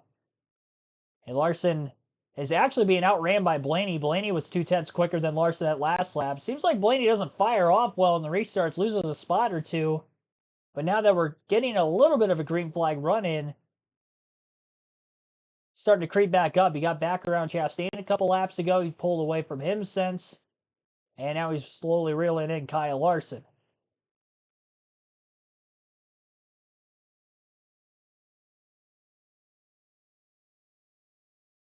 Blaney had great pace in practice and qualifying.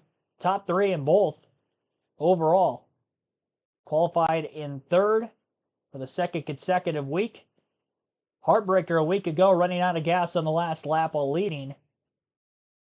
After running top 3 the whole day as well from where he started. And here today, picking up where he left off, running top 3. Only 1 lap led so far for him. Again, Tyler Reddick has led the most. A lot of those under. Reddick another 2 tenths quicker than 2nd place Larson. And Larson was actually quicker than Blaney the last lap, so now that Blaney's within a second of him for that 2nd place position, Larson's starting to piece together better lap times. We'll see if they'll pit before the end of stage 2 or if they're going to stay out and try to get the stage points, then pit during the heaters are going to have that decision to make, and that's going to set the rest of the field up for whether they will pit early or not. As strategy should begin, I would imagine this time by we may see the first driver come on to pit road. You wouldn't think all the drivers who haven't pitted yet can make it on one stop this race. They've made it about halfway. And we've had 7 cautions so far. So that tells me if we get 7 more cautions the rest of this race, they can make it on one stop. But don't think that's going to happen. Blaney first to pit road from 3rd.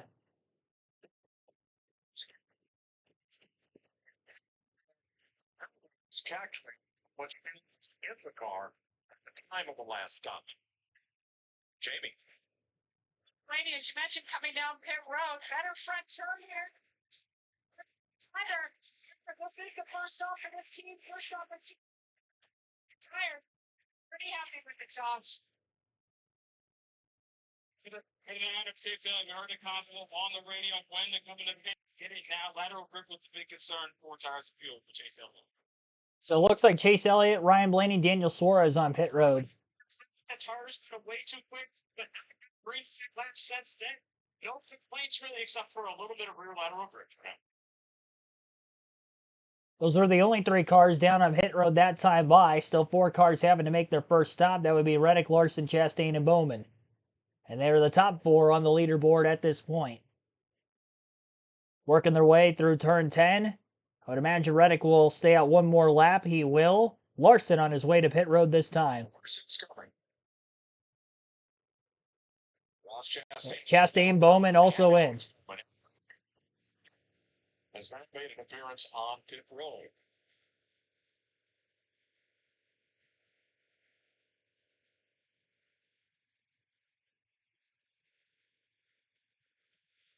Well, Kevin, you talked about it.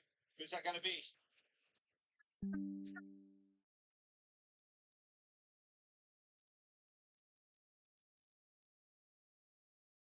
The most important thing right now is making sure that fuel tank is full. Has to be full. So Tyler Reddick, the race leader, when he takes 2 to go, pit road will close. Of course, if he comes onto pit road, then somebody else will close it when they come around. So he has the luxury of being. I would imagine he'll come this time, unless he stays out, gets another playoff point, and makes it 20 stage points for the regular season standings as well today. Hamlin out of the race. Maybe they feel they can have a shot at the regular season championship, although he is coming in. More than likely, this is going to give Chris Buescher the lead in the stage 2 win, assuming Buescher hangs on in front of Ryan Preece. At 35 laps so far, no complaints. Been quiet on the radio, just asking about the strategy. He said for 4 tires, and they said wait on the fumes. Wait to get it packed, and the car is down. The fueler is still connected, and finally he's away. Really wanting to get that tank full. So now everybody can make it on one more stop from the rest of the way, but obviously can't make it from here. Unless we see 7 more cautions, which isn't impossible. We're guaranteed 1 more and a couple laps with the stage 2 break. Reddick creeping down pit road still. Waiting to see where he cycles compared to everybody else who has already made their stop. He was in front of Larson before the pit stop started. As Reddick gets up to speed through the carousel, looks like he'll be able to stay in front of the 5 car barely. Almost waited too long to get the tank full of gas. And it might have been just long enough for Larson to catch up, as on the cold tires, Tyler Reddick trying to get up to speed. Larson gets around him. Reddick trying to outbrake him into turn 4, goes wide. And he's going to lose an extra spot to Chastain as he had to lift to keep it off the outside wall. So Larson and Chastain get by Reddick after Reddick cycles off a pit road. This is the race to more than likely become the leader at some point in time before the final stop of the race. But as far as the stage points are concerned, Chris Buescher has about an 0.8 of a second lead over Ryan Preece at the front of the field. So the top 10 on the leaderboard at the end of stage 2 will all get stage points, 1 point per position, and a playoff point, of course, going to the stage winner. If Buescher is able to get into the playoffs, this playoff point would be big for him because he doesn't have any race wins yet this season.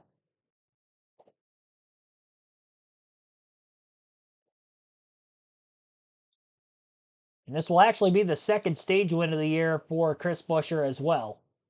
So he'll be at 2 playoff points on the season if he holds on to the final lap here, as he's still about 0.8 of a second ahead of Preece.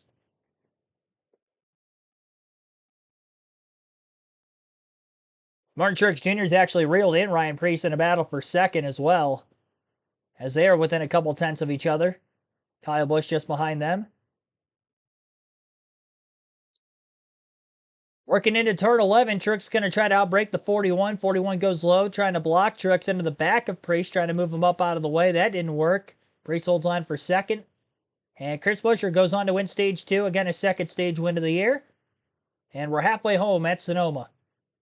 Ryan Preece second, Martin Truex Jr. third, Kyle Busch fourth, and AJ Allmendinger fifth. Brad Keselowski sixth, Eric Jones seventh, Ty Gillen eighth, Joey Logano ninth, and Harrison Burton 10th. That is the top 10 in the running order. As we put stage 2 to a close. Sure to hit the like button on the stream if you have not done so yet. Our goal was to get to 150 likes before the end. We're at 69 right now, so be sure to hit the like button again if you haven't done so. We're going to close the voting poll that is open in the chat at the end of stage 2 like we usually do, so I'll close that now. 116 votes were casted. 46% of you took somebody other than William Byron, Tyler Reddick, or Chase Elliott to win. 29% of the votes going to Chase Elliott, 16% to Tyler Reddick, who won stage 1, and William Byron getting 8% of the votes, as he has had a rough day so far.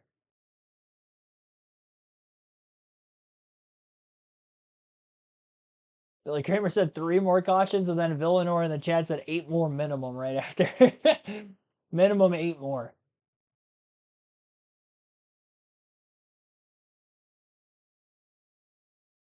That was probably the longest green flag run of the day, and it was only 11 laps. And yep, don't forget the fantasy picks as well. Oh my goodness, I just realized Daniel Suarez is in my garage. You know, I meant to change that out when Byron got in that last incident, and I didn't. Shame on me. It's probably closed. Always forget. I mean, it's hard when I'm streaming and I'm talking, and like in the back of my mind, I'm like, oh yeah, I'll remember. Nope.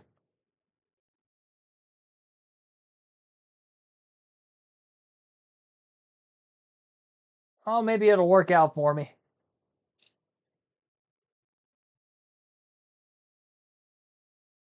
Maybe Byron will salvage a good day after all. Ain't good for him off the start, at least. The head-to-head picks, I had Gibbs over Busch. I already lost that. Gibbs is out. And Chastain over Cindric. Reddick over Elliott. And McDowell over Suarez.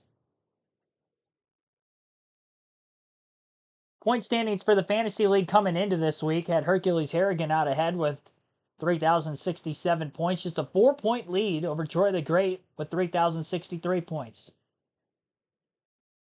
Monster Jam X10 at 3,010 points. Frank T26, 3,008. Peach Yap Motorsports rounded out our top 5 with 2,934 points. Should have texted earlier. That's all right. I mean, I'm multitasking with this every weekend. I was ninth in the standings coming into this week with 2,786 points. So that's where we're sitting at as of right now. So again, be sure to hit the like button on the stream. Join the Fantasy League if you haven't done so yet. Live leaderboard as the race goes on. The Plow V3 currently leads. Points are very low so far this week with all the incidences we've seen so far. But just about to begin the final stage here, so that fantasy order I'm sure is going to shake up quite a bit from here to the finish. We'll see if we get any more pit stops during the stage 2 break.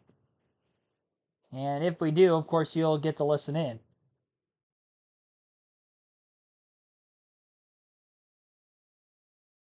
Definitely an eventful first 2 stages of the race. 8 cautions in the first 55 laps. 2 stage ends and 6 yellows for incident in the first 55 laps here at Sonoma. Our longest green flag run just happened, and it was only 11 laps. That's how caution-filled it has been so far today. More cautions in the first half of this Cup race than the Xfinity race yesterday. Xfinity Series race only had 5 yellows, 3 for incident. We had just as many cautions for incident in stage 1 of today's race in the entire 79-lap Xfinity race last night.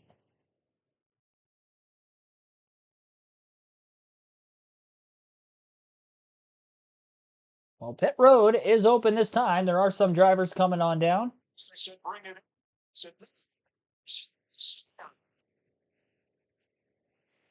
Just a couple of them at the tail end of the lead lap pitting that weren't the drivers who, of course, just pitted before the end of the last caution. It looked like Austin Cindric, Cam Waters, maybe a couple others back in that area. The field came down onto pit road.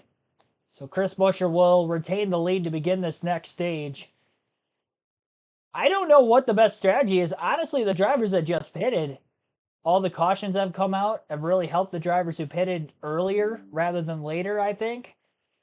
And I think all those drivers we saw leading or up towards the front of the field in the first half with all the cautions, I think they're at the disadvantage here, honestly. I think the drivers who pitted earlier and were able to survive the carnage are the ones that are in the best spot. But that's the risk you pay.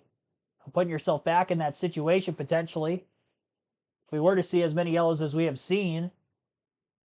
But, you know, like a Chris Buescher, Ryan Preece, Mark Truex Jr., Kyle Busch, they came out on the better end of it. Truex kind of had to go with this strategy because he had a spin so early in the race and was so far behind. He's gotten his way out of it now as a result. Multiple-time Sonoma winner is Truex. Won last season's race on the old surface. Trying to win this season's race on the new fresh surface, the fresh asphalt. We'll take an ad break during the stage 2 break. Listening live on KRC to the Toyota Save Mart 350.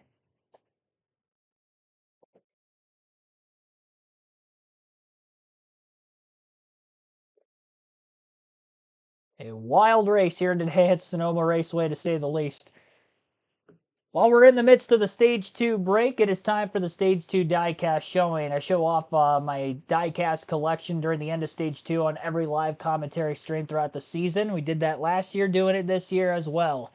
Here is my personal favorite, Dale Earnhardt Sr. paint scheme. This is his Wrangler number 3. There have been multiple renditions of this. This diecast specifically is from 1996, but yeah, I've always liked the Wrangler yellow-blue paint scheme. I'm a Michigan Wolverines fan. It's their colors. I think that has a lot to do with it, but it pops really well. Again, this is my personal favorite Dale Earnhardt paint scheme. I mean, you can pick the car, even if it wasn't this generation of car, just the Wrangler scheme. I've always liked it. I really like Justin Allgaier's throwback to it last season. And I think Haley Deegan had a throwback to it this season in the Xfinity races. So cool to see on the track.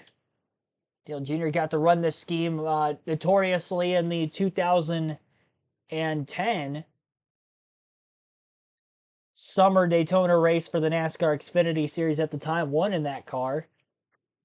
And still want to get that diecast at some point in time.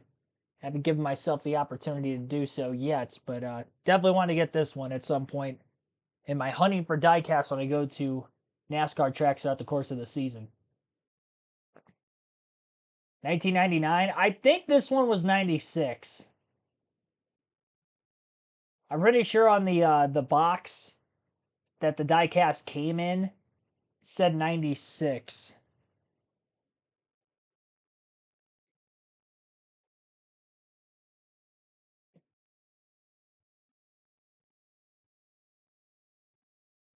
I think he's going to have to beat he does. It seems like everything's a gamble, so I'm just guessing here.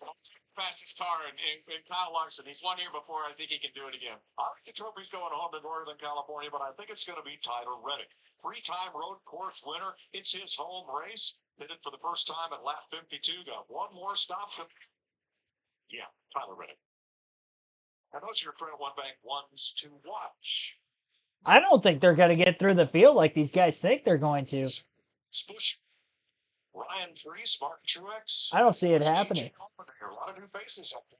Brad Keselowski started this race out back. He's in sixth place now. Eric Jones at seventh. I think the drivers at front right now are in the catbird seat. In the top 10 for the first time today.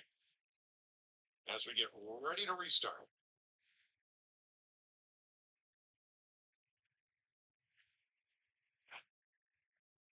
Yeah, that's Joey Logano back in the top 10 after leading the first 16 laps of this race. Okay, all your leaders, right? When I talk about Reddick, Chastain, Larson, everybody we've seen up front, now they're mired back in that mess at the back. You got to get through. It's been everybody's problem so far. Can they get through there, keep the fenders on this thing? Well, we're about to find out. These restarts have been rough. There's the babbling can from Kyle Larson, way deep in the field. He will take this restart from 22nd.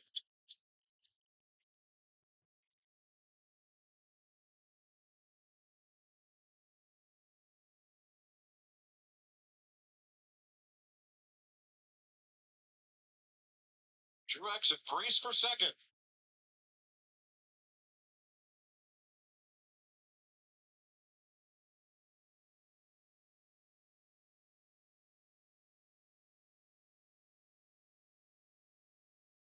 See Allmendinger on the inside of Kyle Busch. He is in position. One heck of a road course racer. Doesn't matter what car he's in, what series he's in. And a lot of times he doesn't need the fastest car. He just needs to be somewhere close to the front, and he can figure out how to manage and manipulate all the restarts and braking zones and different things. AJ Allmendinger has been so successful on these road courses through the years. Kyle Busch drives right to Allmendinger's bumper there at turn 10, though. Yeah, I mean, some of these guys that I thought were out of the race, from Martin Truex, Kyle Busch, and all the instances that they had at the beginning of the race, almost put them in a better position with the way that this has cycled out. Stenhouse slipping up off of 11 has got him stacked up behind him. Keselowski under fire from Gilliland. And here's Josh. Well, guys, Chris Buescher right now leading this race. And coming into the weekend, Buescher had really good numbers as of late when it came to Sonoma. Top 5 the last 2 starts here. But going into the weekend, they talked about the fact that they just missed it on setup. They were struggling. They were frustrated. And crew chief Scott Graves said they were going to have to do something different when it came to strategy. They get track position. You saw that they flipped stage 1, gets the win in stage 2, and we got a spin on the track. Ryan Preece was trying to get alongside. Martin Truex going into the corner and just overcooked it. No caution flag. Preece back on track in front of Corey LaJoie. He drops from 3rd to 14th.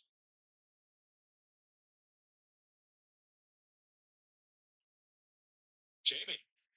Just an update on Kyle Larson. I had mentioned that he was concerned about a blister early on in the race. They took a look at it. There was a really good size flat spot. He's not sure where it happened, but that tire held on the entire stint until they finally did it. But Daniels' crew chief said, no tires, and right now the way we're treating this should play in our favor. Jamie, Larson and Reddick trying to work their way up through the field. 49 laps to go. Bit of contact there. Yeah, Harrison Burke just locked that tire and missed the corner. Kyle Larson, he's got to do No. everything he can to keep this gap as close as possible, make him have as much of that ground made up. Now, thanks to Toyota, instead of going to commercial, we're going to stay right here. Commercial-free racing from Sonoma, and go Toyota all out.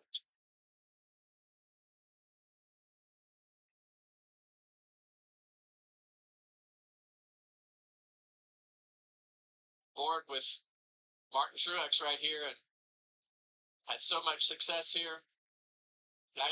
Back on with Reddick. The leader of the race earlier, now he's mired back here in traffic. These guys did a better job of getting single filed out. It's helping these guys get up through the traffic a little bit, utilizing their tires. Reddick has led a race high 35 laps. But Suarez just ahead, and Bowman misses Gosh, the outside of the corner. I thought Suarez had checked up a whole bunch, but apparently Bowman was in there way too far.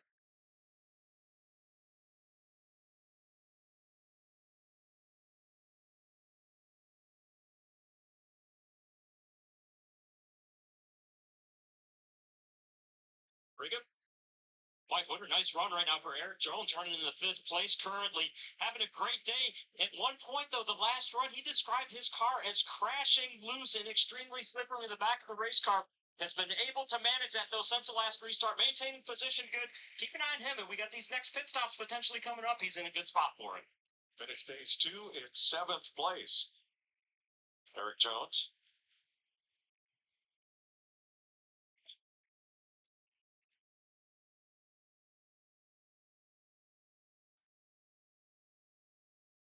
Reddick is just finding the traffic difficult to deal with. These are cars not as fast as he is, but passing opportunities few and far between. It's definitely put a lot of people in a bad position today, and right now Tyler Reddick is in the middle of the hornet's nest. They might as well have just stayed out and took the stage points.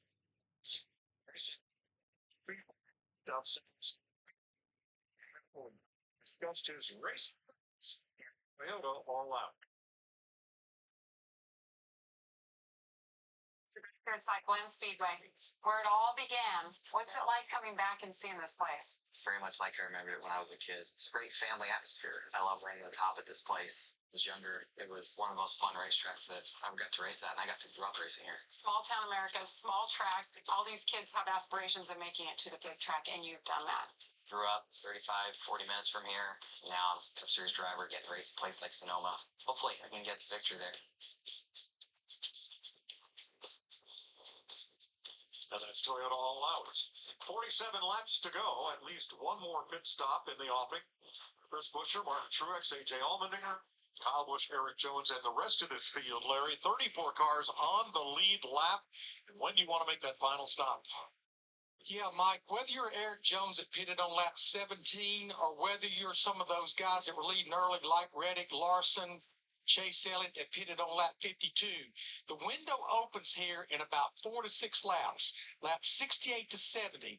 When that window opens, you want to come to pit road under green and get those 4 tires. The reason you don't want to wait is if that caution comes out in the cycle of green flag pit stops, you're going to have to pit under caution. So the minute this window opens, you've got to come and get those 4 tires and fuel.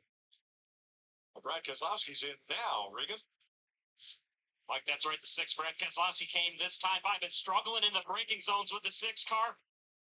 And they were going to wait on gas right there as they did that. So I was listening to what Larry was talking about, and it takes me back to those leaders, those early leaders with Tyler Reddick and Larson. Look at the difference between Larson and Reddick and how better of a job Larson has done getting up through this traffic since the restart. That is going to be a determining factor when these pit stops and the cycle starts. Buescher into 11 with a good gap. And You know, the little engine that could. Rick Ware Racing, here is Justin Haley again, having a standout performance for this small team, worked his way up into the top 10, and that is becoming norm. Yeah, the new normal for him. How about that? Great young man having a great day here in not his normal environment, road courses. That's where you find Chase Elliott and Kyle Larson, along with Dowell, Chastain, and Gregson. And you don't see Reddick. You know, I think that flat spot that we saw getting into four is a big part of that, and maybe even worse when we pit, he may have to take tires. Well, what happens when you get a flat spot like that, Clint? What happens every time you go into the braking? It finds it the next time. That's right. Just gets worse and worse and worse. So just it takes your braking capability.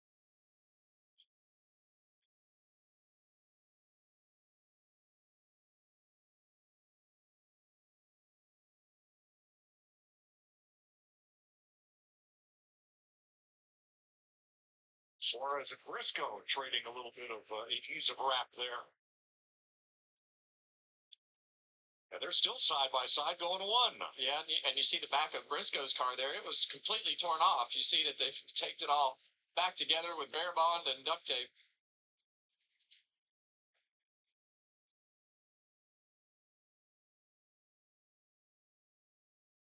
Watching for Tyler Reddick. Alongside Briscoe, takes the corner away. Didn't get quite a good launch off 3A there. Down the hill to 4, but has the line. Want to make it work. And the spot, that is 21st. Definitely didn't see Reddick come through the field like we thought he would, and like we talked, that's because of that tire. But the fact that Kyle Larson keeps making up ground and keeping that delta shorter is going to make a big difference when this pit stop happens. And Chastain's right on his heels. He's following suit with that well.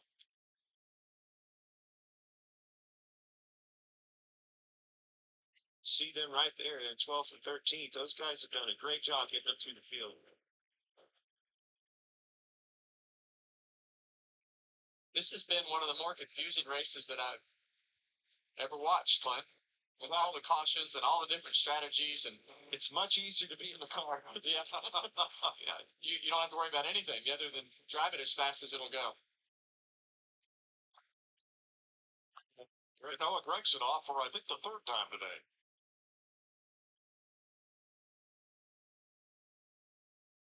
And we are being it now. Gregson at 27th there, just ahead of Harrison Burton.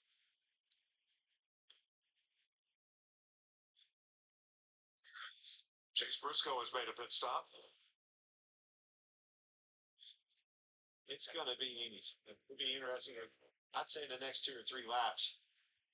The gap, their Busher to Truex, has not changed, and here they come to pit road together.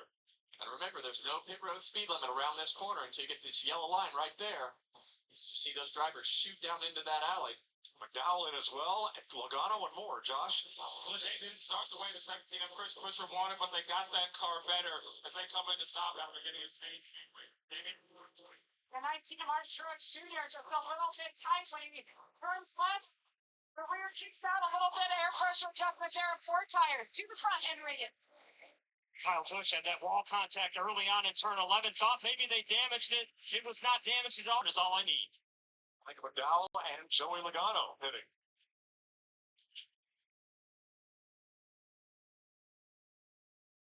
Alex Bowman's completed his stop. Green flag stops, and hopefully the last one of the day. A.J. Allmendinger assumes the lead from Eric Jones to Todd Gilliland.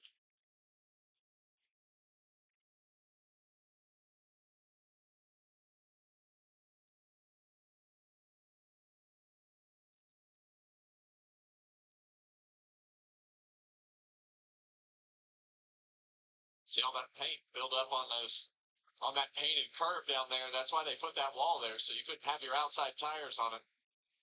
All that extra grip when they had the old tire stacks on the inside. So that's done its job this weekend.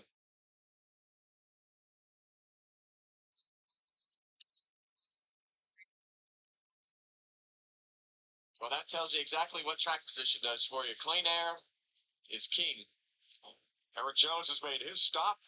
Regan What a day for Eric Jones, Mike. Started at 38th place, been running inside the top 5 here. Mentioned earlier he was loose. He is still too loose right now, battling the rear of the car. They are going to wait on fuel. They need every ounce that they can get. 6 turn for Todd Gilliland up at pit box number 2. Waiting on fuel, and he's away. Tyler Reddick has made his pit stop. Christopher Bell has been in. Justin Haley and Josh Berry. Kyle Larson to the lead.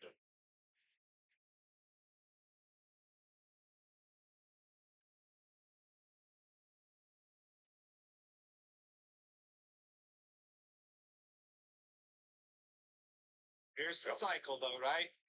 It's going to go another lap. Allmendinger's going to run one more. He has 12 seconds on Larson, Stenhouse, and Chastain. Larson to do is run really, really fast laps, being able to have that clean air and not be in traffic. And that's going to be a good thing, Larry. But the downside, Kevin, if that caution comes out before they make that green flag pit stop, they're going to be marred so deep in the field and not allow laps to go. Yeah, he's making lap time now, and that's great as long as we stay green. Hey, you got to give luck at it. This is a gambling situation now. If we're going to win this race, this is how it's going to be done. Larry, my caution flag bucket's empty. We've had 8 of them today. Almost all of them in the first 2 stages. With that car and that driver, let's go for it. These guys have definitely met their quota for the weekend. No more. Suarez Hocevar on and off pit road. Same for Daniel Hemrick. Here we go. Allmendinger pit.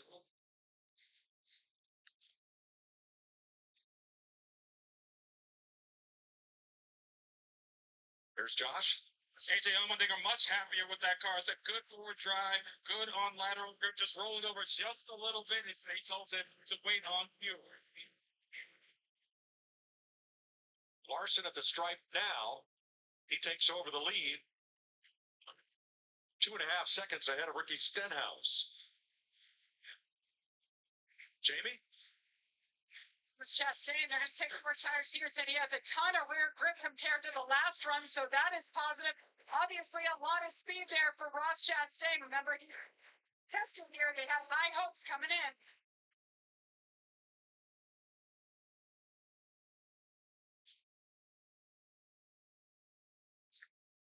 Chastain will fall to about 18th.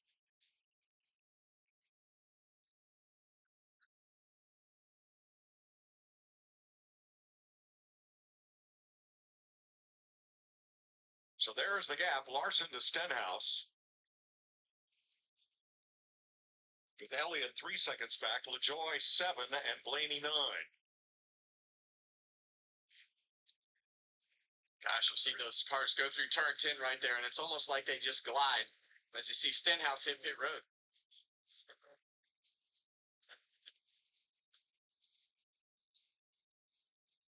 So that'll put Elliott up to 2nd behind Larson. With the gap at 3.5.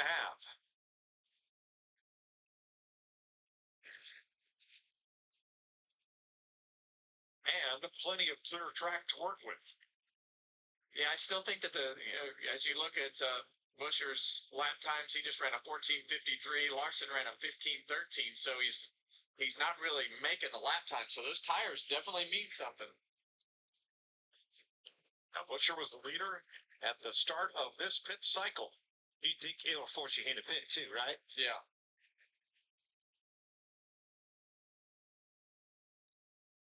I mean, there's no question that's the focus. So Buscher is 6th right now on the racetrack, 18 seconds out of the lead. Everyone in front of him has to make one more stop. And Ricky Stenhouse, too fast on pit road. The speeding police nab him. And with this being such a long pit road, that is going to be costly. To the 47. Cascarala started out back, had one excursion off into the dirt today. But the Westboro Mass native, they say wherever the cows went, that's where they paved the roads in his native Massachusetts. So he's had a lot of left and right turn experience. Well, if he's only had one off-track excursion today, that's probably a pretty good ratio. He's up to fifth. Better than most, right? So both the Rick Ware cars having a strong day here. Haley has made his final pit stop. Rala not yet.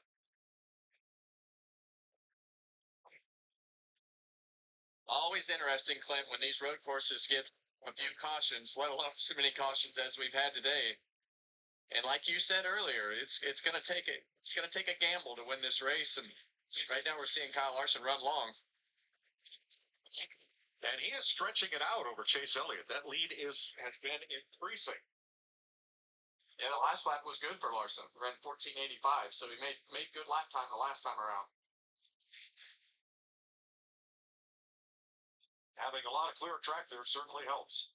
Well, and that's the other thing. I mean, if you're not just racing one of those Hendrick cars, if you're the competition, if you know Bush or anything else in that conversation, you're racing his teammate Chase Elliott as well. 36 laps to go in wine country. Take the box side by side. Side-by-side commercial break on Fox right now with 36 laps to go. Your current leaderboard looks like this. You got Kyle Larson leading, Chase Elliott second, Corey LaJoie third, Ryan Blaney fourth, and Kaz Grella fifth. Chris Buescher in sixth. Seventh for Martin Truex Jr., Kyle Busch eighth, AJ Allmendinger ninth, and Michael McDowell in 10th. Brad Keselowski 11th, Todd Gilliland 12th. 13th for Ross 14th, Eric Jones 15th. 16th is Austin Cindric, Christopher Bell 17th, Daniel Suarez 18th, John Hunter Nemechek 19th, and Alex Bowman is 20th. Justin Haley 21st, Carson Hocevar 22nd, Ryan Preece 23rd, Zane Smith 24th, and Daniel Hemrick is 25th. Bubba Wallace 26th, Joey Logano 27th, Josh Berry 28th, William Byron 29th, and Harrison Burton is 30th. Noah Gragson 31st, 32nd for Ricky Stenhouse Jr. He's the last car in the lead lap. Chase Briscoe is 2 laps down at 33rd. Will Brown 34th, 4 laps down. Cam Waters is 9 laps down at 35th. Austin Dillon out of the race 36th. Ty Gibbs 37th. And Denny Hamlin 38th. So that rounds out the field at Sonoma on lap 75 of 110 as we're in the final stage. Tyler Reddick won stage 1. Chris Buescher won stage 2. We've had 8 cautions today, 6 for incident, with 3 in stage 1 and 3 in stage 2. We'll take an ad break here. You're listening live to the Toyota Save Mart 350 at Sonoma.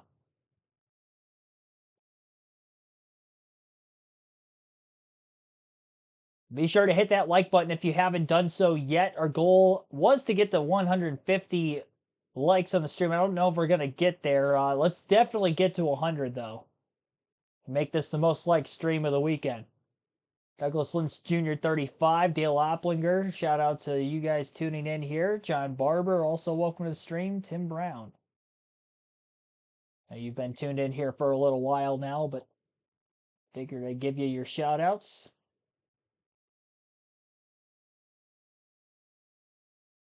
Kyle Larson's still the leader as he has yet to make his final stop of the day, trying to make lap time with the clean air. His lap time in comparison to Chris Buescher, though, it just isn't as quick. Buescher's last lap was a 74.3. Larson consistently around 74.5s and 74.6s. Chase Elliott, that last lap, dropped to 74.2, but he's 5.7 seconds behind Larson.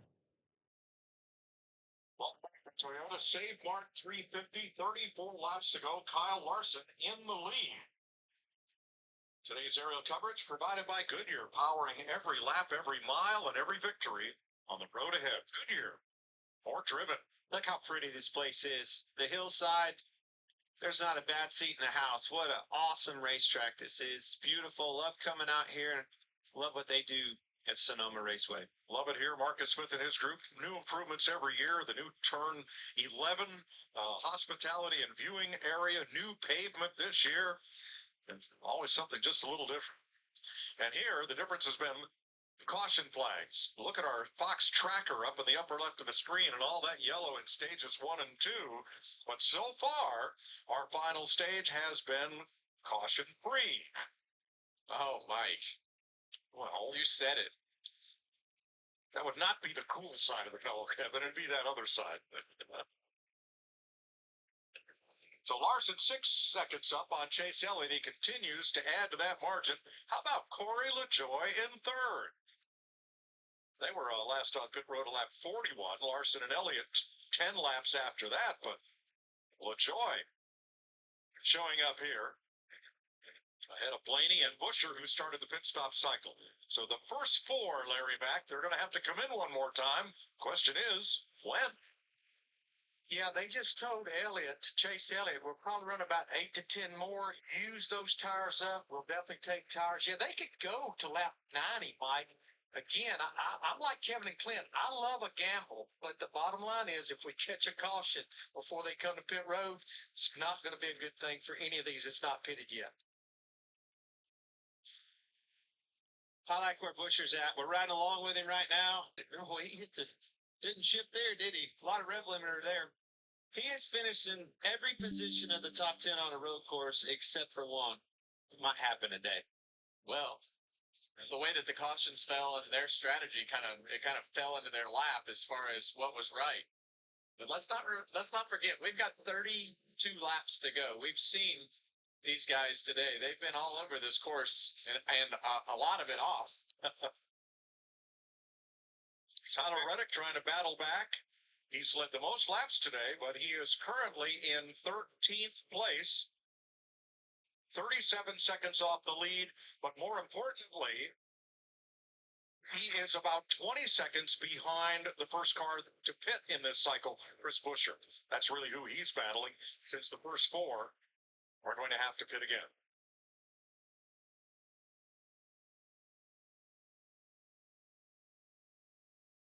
Well, this track's always been about strategy. Takes me back to my first, win that I got here. It was strategy. It's always been that way. Boy, it's quite a bit different than those days. It was just a fuel mileage number and trying to out-gamble the next guy on how you backed into that, right? Played the race in reverse, but now it's lucking into the cautions, when they're going to land, how it's going to be in your favor, is it not, how well you did getting up through traffic. Yeah, there's definitely some luck involved in what happened today, because there is nobody here that had planned on that many cautions. And the way that they fell rapidly in the first two stages of this race. Looks like it'll be a while before we see either of the first two pit, Larson and Elliott, last on pit road, lap 52 and 51. Been an eventful day here in wine country so far, but still 31 laps to race here. All right, so with 31 laps to go, we'll go through the full field running order once again. Kyle Larson leads, Chase Elliott second, Corey LaJoy third, Ryan Blaney fourth, Chris Busher fifth, Martin Truex Jr. in sixth, Kyle Busch seventh, eighth for AJ Allmendinger, Michael McDowell ninth, and Brad Keselowski is 10th. Ty Gillen in 11th, 12th is Ross Chastain, Tyler Reddick 13th, Christopher Bell 14th, and Daniel Suarez 15th. Eric Jones 16th, Austin Cindric 17th, Alex Bowman 18th, Justin Haley 19th, Zane Smith in 20th. 21st is Carson Hocevar, Ryan Preece 22nd, Daniel Hemrick 23rd, Bubba Wallace 24th, Jonathan Nemechek 25th, Joey Logano 26th, Josh Berry 27th, Harrison Burton 28th, Kaz Gralla 29th, and William Byron 30th. Noah Gragson 31st, Ricky Stenhouse Jr. 32nd, 33rd Will Brown, Chase Briscoe 34th, Cam Waters 35th, Austin Dillon 36th, Ty Gibbs 37th, Denny Hamlin 38th. So that rounds out the 38 car field. Again, 8 cautions, all in the first 2 stages, 2 stage breaks and 6 yellows for incident. Current race leader Kyle Larson has not made his final pit stop. He's led 10 laps, all in this green flag run. Most laps led today so far, 35 for Tyler Reddick. Joey Logano led 16 from the pole. Chris Busher, who more than likely will be the leader once we end up getting the rest of the cars that haven't made their final stop to pit, will reconsume the lead for the second time, but until then, he has only led 15 laps. 3 laps led for AJ Allmendinger during green flag stops. Ryan Blaney on a restart earlier in stage 1 led 1 lap. That has allowed us to have 6 drivers to lead a lap today, and 6 lead changes amongst those 6 different leaders. We had just 3 different leaders and 3 lead changes in the Xfinity race yesterday, so double that here in the Cup race, and largely due to the cautions that took place in the first 55 laps. Kyle Larson is pitted from the lead.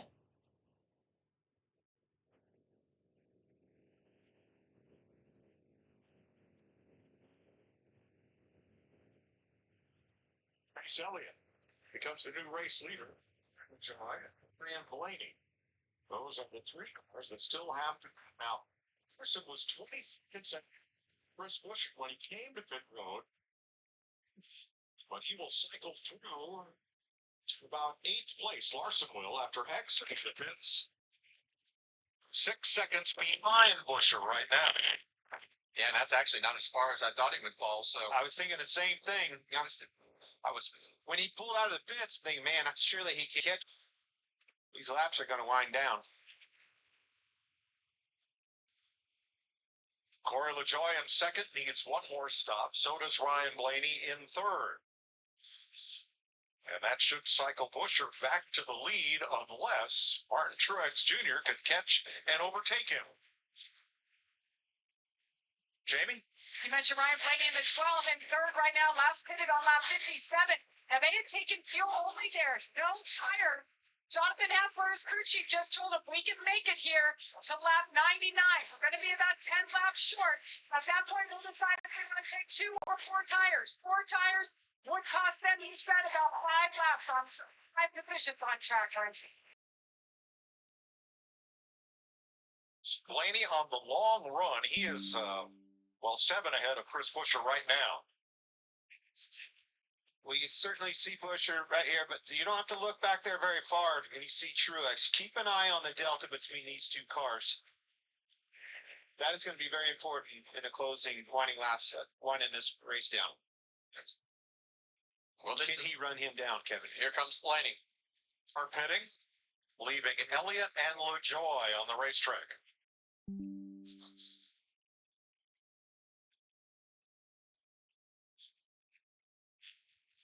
Chase Elliott's so good on these road courses for so many years. Done a great job in this car. Just hasn't found his way to victory lane yet, but he's still consistent. So Blaney gets 4 tires.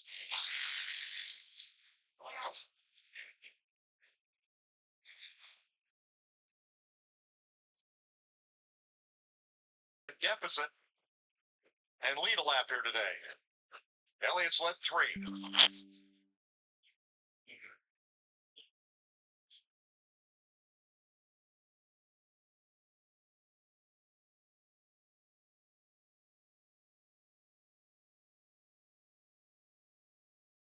Elliott's in.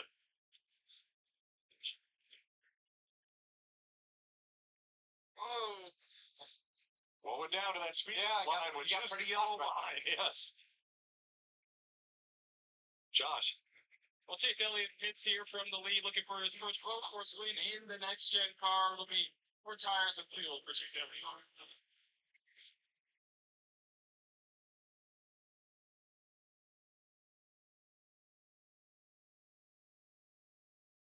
Likewise, Corey LaJoie. So Chris Buescher comes by and cycles through to the lead. And Truex now a 2.5 seconds behind. So Martin Truex in the last 2 laps has closed half a second. Laps are winding down here at the Sonoma Raceway. Chris Buescher leads by 1.5 seconds over Martin Truex Jr. in second. Kyle Busch is 4.3 seconds off the lead in third. AJ Allmendinger 4.8 seconds off the lead in fourth. And Michael McDowell 5.1 seconds off the lead in fifth. Kyle Larson is 8.1 seconds back. Ross Chastain is in 7th, 13.1 seconds off the lead. Ty Gillen in 8th, 14.5 seconds back. Chase Elliott 9th, 14.6 seconds off the lead after just leaving pit road. Brad Keselowski is in 10th place. He's 16.4 seconds off the lead. Free race predictions and where they run following the last of the drivers that have made their green flag stops. Sleeper pick Michael McDowell is in the 5th place position. Daniel Suarez, the other sleeper pick for today's race, 14th. The must-have picks that are in the top 10 would include Ross Chastain in 7th and Tyler Reddick in 10th. Reddick was my win pick as well. Chase Elliott, the other must-have pick, is in the 12th place position, and William Byron has had several issues today. He is currently back second, 1 lap down. So not a good day for William Byron. The 3 don't have picks. Brad Keselowski, the only one of which that is in the top 10. Currently, he is in 9th. We'll see if he stays there. He's got some drivers on fresher tires, faster cars that are coming up behind him like Reddick, Bell, Elliott, Suarez, Bowman. So I don't know if he's going to hold on to a top 10 necessarily, but we'll see if he can do it. Chase Briscoe was another one of the don't have picks. He is now out of the race in 34th, or at least 13 laps down if he's still in it. Denny Hamlin out of the race, finishing last in 38th. So it should be above 50% at least with the predictions and the way things are going, the way the race is right now. So everybody's already made their final pit stop of the day. The only way we're going to see any other pit stops is if cautions come out, resulting in multiple overtimes. And the drivers that pitted right at the front of that pit window could be pushing it on fuel, but no expected pit stops the rest of the day. We're down to just 24 laps to go. Since the commercial break, Chris Buescher's put another half second into his lead over Martin Truex Jr. Kyle Larson, though, is a man on a mission. He was over 8 seconds off the lead when the pit stops had cycled out. He's running 6 to 7 tenths of a second quicker per lap on his fresher tires.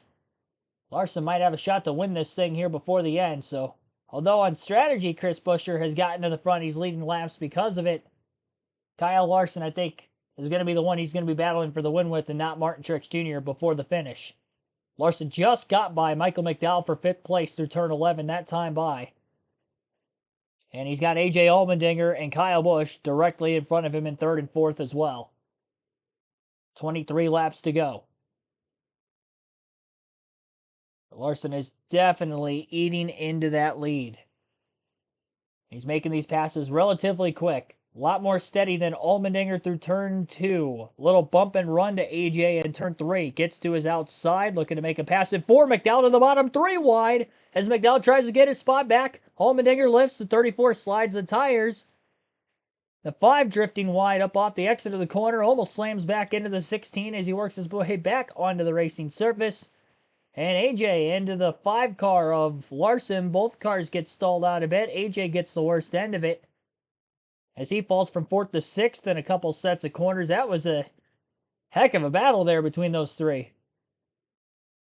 A great job by McDowell making the 3-wide maneuver to get by both of them. Now Larson on the fresher tires more than likely going to have a chance to get back by him. And this is eaten into Larson's attempt to try to catch Chris Buescher.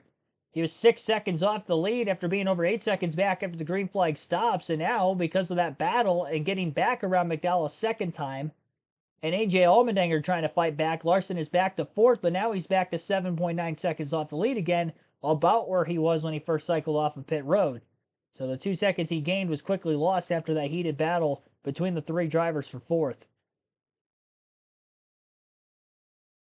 Average lap of the last caution is lap 88 with 22 laps to go through the first 2 next-gen races at Sonoma, 2022 and 2023. And we are at that 22 lap to go mark right now. It's a small sample size, of course, with that only being the last 2 races, so we'll see how this runs out.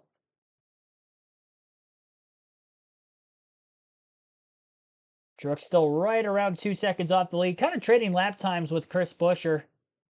Some laps he's faster, some he is not. 21 laps to go this time by.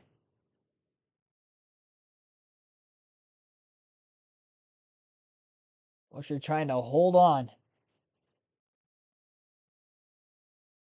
In about 2 laps, after Larson got done battling McDowell and Allmendinger, he's cut the lead back down to 7 seconds again. Kyle Busch quietly, right? We haven't really touched on him much.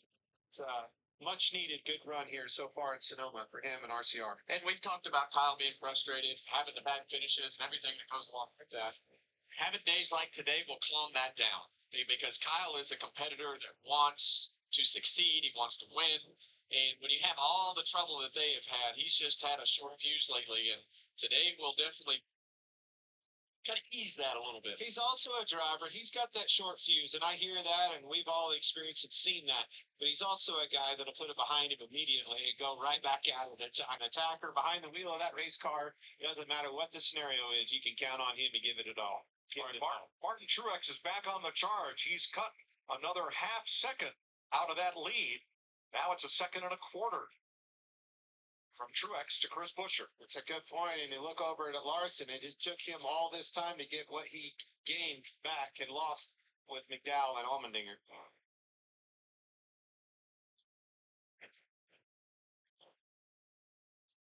Blaney back at 14th after making that late stop.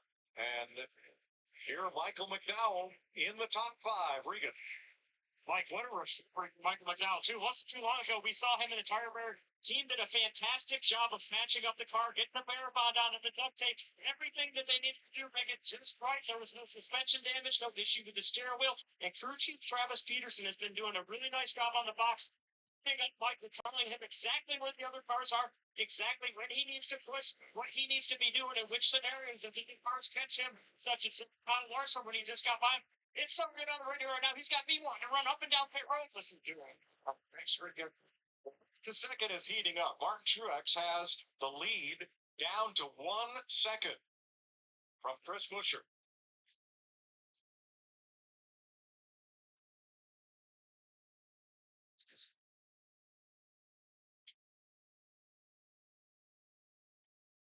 Battle for the lead is going to heat up here. We'll be back to catch it at Sonoma, where there are 20 laps to go in the Toyota St. Mart 350.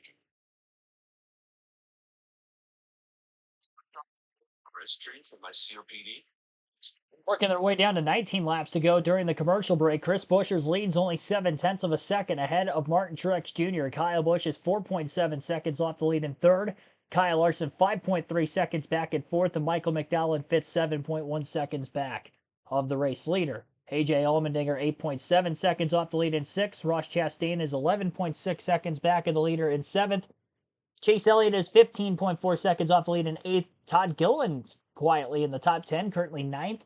16.9 seconds off the lead, and Brad Keselowski 17.9 seconds off the lead in 10th. So that rounds out your top 10 and the intervals between themselves and the race leader. Again, 19 laps to go at Sonoma. Listening live, be sure to hit the like button if you haven't done so yet. Subscribe for more NASCAR content as well. We have live NASCAR commentary streams every NASCAR race weekend for Truck, Xfinity, and Cup Series races, as well as Cup practice and qualifying.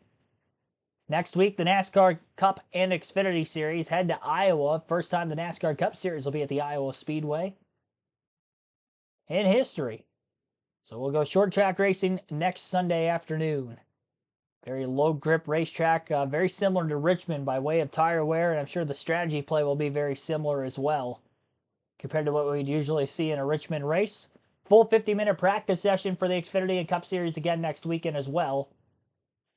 I'll have the start times for the end of the stream on next weekend streams. The Truck Series is off again next week as well.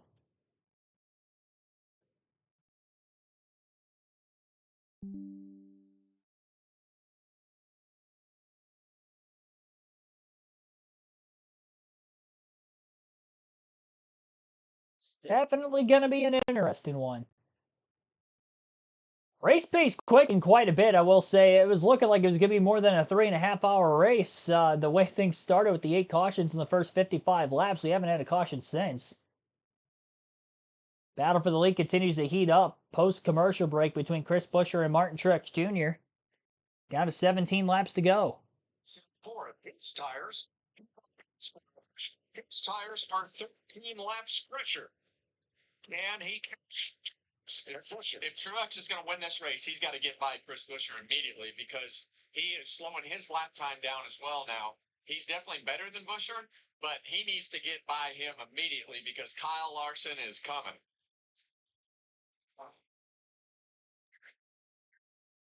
And can Buescher hold him off? I mean, his car's falling off. You can see the lap times. They are definitely getting bigger in the rearview mirror.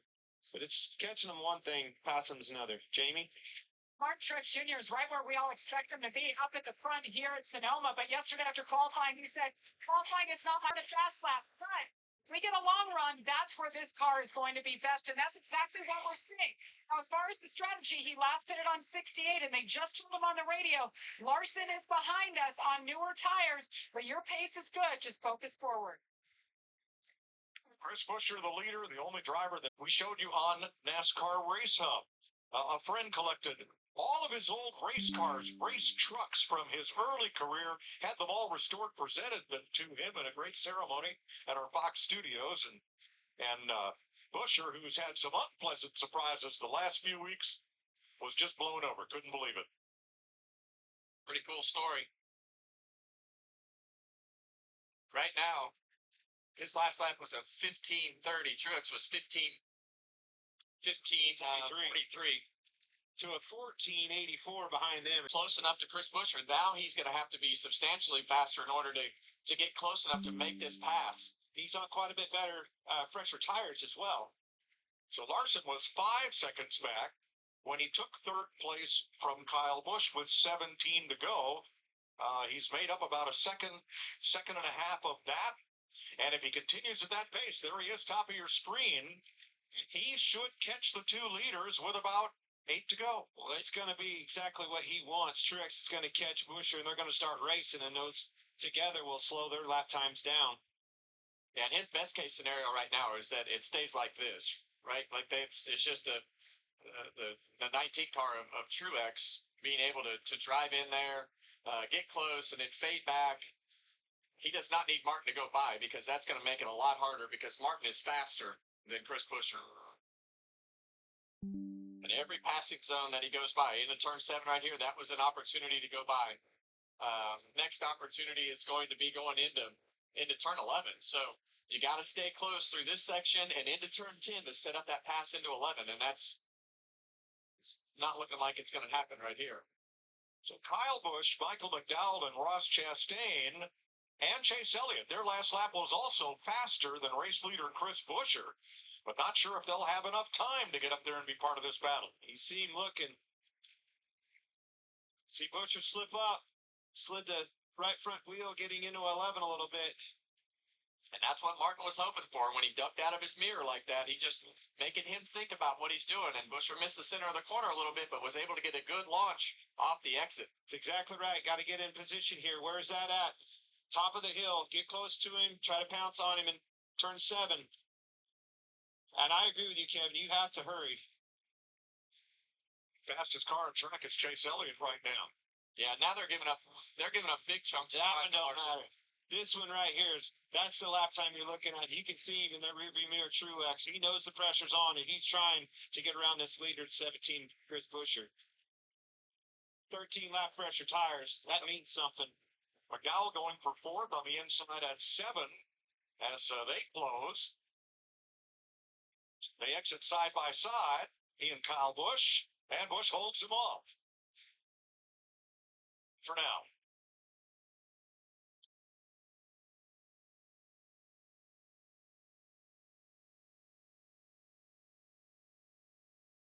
If you're Michael McDowell, do you want to push it now or do you want to close on the leaders now? Okay. Got to go now. Always go now because the longer it goes, the harder it gets. When you have an advantage in any situation, you want to make it happen as quick as possible. It's exactly what I was talking about. Truex is having trouble getting around him. Really only 2 opportunities. Going to try to get close again at the top of the hill. But closer is coming. Closer is Kyle Larson, and it's 5 down to 2 seconds now. 13 to go. And you know this, Clint. The hard part about this racetrack is you really have, 2 or 3 spots, mainly 2, to pass. And here we're coming to another one right here, going into turn 7. And it doesn't look like Martin's close enough again. He's going to look to the inside. Is he going to dive bomb him? No, can't get it done. And this is exactly what Larson offers.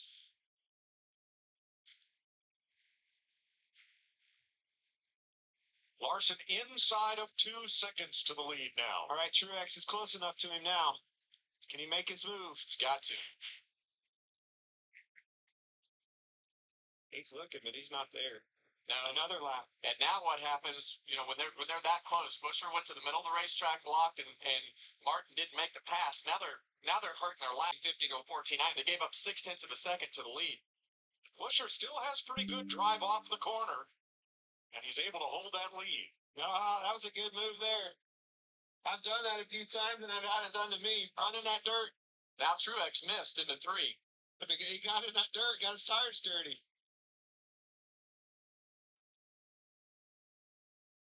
He's there.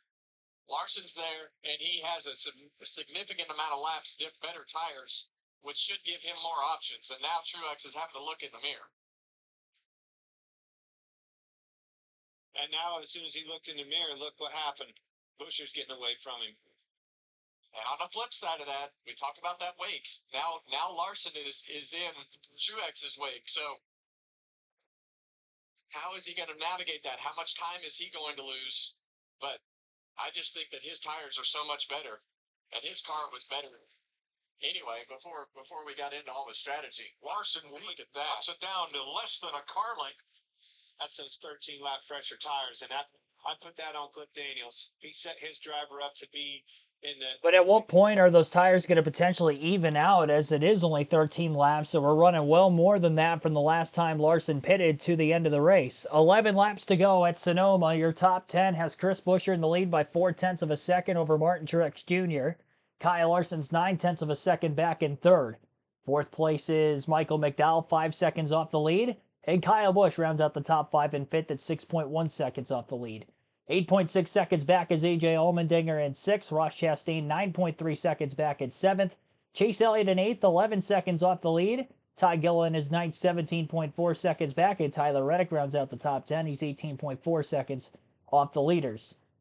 So here we go. Chris Buescher, Martin Truex Jr., Kyle Larson, 3-driver battle for the win late. Michael McDowell also trying to close a little bit further behind. If Larson takes too much to Truex, then Truex is to Buescher.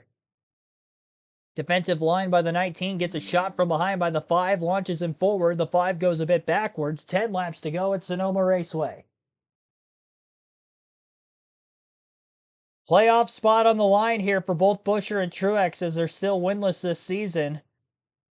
McDowell also winless with Kyle Busch in 4th and 5th.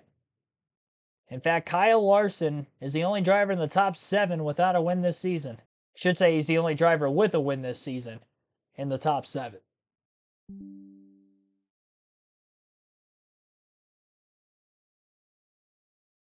Really a big cat and mouse game here. Everybody on top of each other. All 3 of these cars within a few tenths of a second. They separate so much during the portion of the racetrack where you're just trying to, or at least the biggest passing opportunities in those corners. Truex a bit sideways off of turn 10, staying in the gas though, has a run at Buescher, looking to the inside, side by side for the lead, has to make sure not to hit the wall. Drag race now, down the front stretch, contact made as they work themselves into the kink, and down to turn 1, still door to door, nobody wanting to give an inch. Truex bottoms out. Behind both of them. Buescher not going to give Truex a lot of room. Into the carousel. Truex on the inside. Buescher on the outside. Truex to the lead. Larson follows to 2nd. Buescher loses 2 spots in 1 corner. Now Truex has the clean air and Kyle Larson right behind him. McDowell is 3 seconds behind these drivers now in 4th. And does Buescher have anything to keep up with the top 2? Larson going for the lead now in turn 7. To the inside. Truex going to try to capitalize with a crossover. Truex gets into the back of the... Truex got credited with the lap led that last time by at the line. His first lap led of the day. Larson going to lead this time by. Truex trying to close the gap in turn 11 the best he could. But it's going to be difficult on older tires. Michael McDowell slightly fresher tires on the 19 and the 17, but not as fresh as the 5. As he tries to hunt him down. Last lap, Larson was by far the quickest on the racetrack, the only driver to run a sub 74 second lap time. 8 laps to go for Larson. Truex trying to stay right there with him. I'm surprised with 8 laps to go, Fox is taking a commercial break right now. Typical Fox in the last, I know it's side by side, but typical Fox in the last race on Fox this season, they take a commercial break with 8 laps to go. It is a side-by-side break, though. Again, your top 5 in the running order. Kyle Larson leads. He's 0.4 of a second ahead of Martin Truex Jr. at the line that last time by in 2nd. Chris Buescher is 1.6 seconds off the lead in 3rd. Michael McDowell now just 2.6 seconds off the lead in 4th. And Kyle Busch is in 5th, 5.5 seconds off the lead. That is the top 5 in the intervals between themselves and the leaders. Well, they have an ad break going on right now. We'll take our final one of the race. You're listening live on KRC to the finish of the Toyota Save Mart 350 at Sonoma.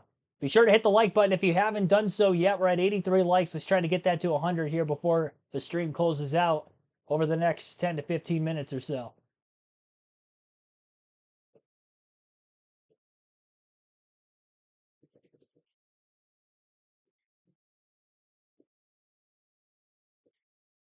Truex isn't really going anywhere on Larson. It's going to be tough to really try to make a pass on him.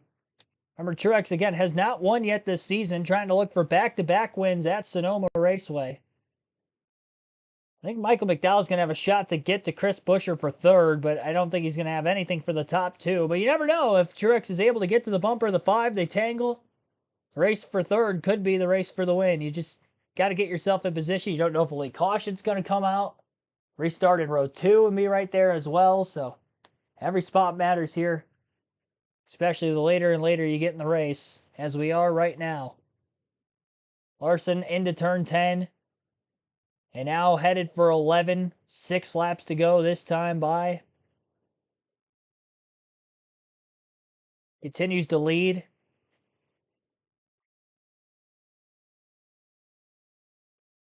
Larson, the quickest car on the track that last lap, extends his lead to 7/10 of a second now over Martin Truex Jr. He was a couple tenths quicker than Truex the last lap.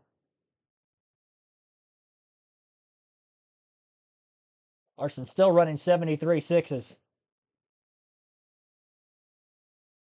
This will be Larson's second career win at Sonoma. His first was in 2021. And it would be his third win with the next-gen car on a road course, tying Tyler Reddick for the most with the next-gen car on a road course this season.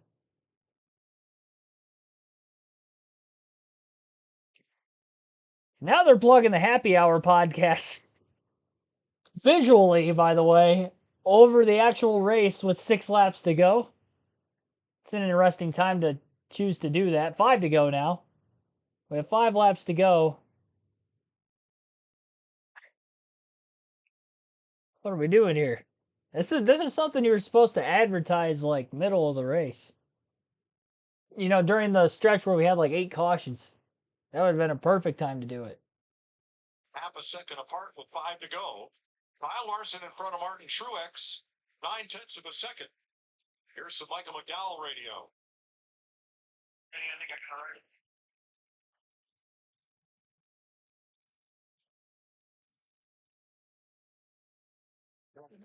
Well, that what he's talking about is just those blisters or the little delamination at the seam in the middle of the tire.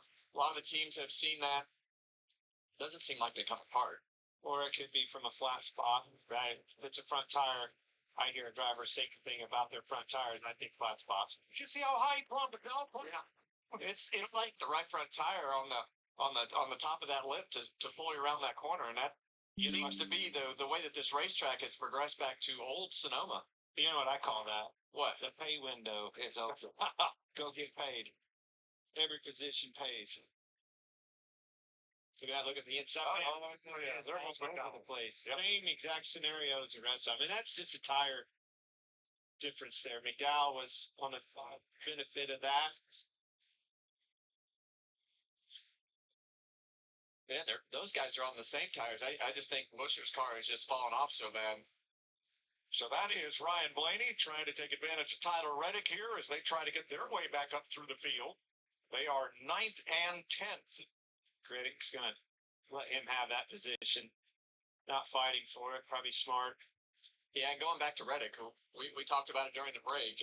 I think his race ended when he had that contact with Kyle Larson, slid that right front tire, and he's just never had the braking capability that he had early in the race once he did that. Yeah, I'm going to tell you, Truex at a 13-lap disadvantage on tires has done a great job of holding pace with Kyle Larson. That Kyle Larson slips up the least little bit before to go. He'll be right there for the taking. And the biggest question about Martin Truex is, next year, will he be back? Will he relinquish the seat at Joe Gibbs Racing? A lot of drivers in the free agency market. And a lot of people would love to be sitting where he is right now. Look at Kyle Mitz right there. It's isn't over. Kyle slid up the racetrack. Lost a lot of time right there. Well, maybe we'll find out the answer to true. Oh, around goes Austin Cindric. Had another twirl there. Up at 7, still green. He was by himself.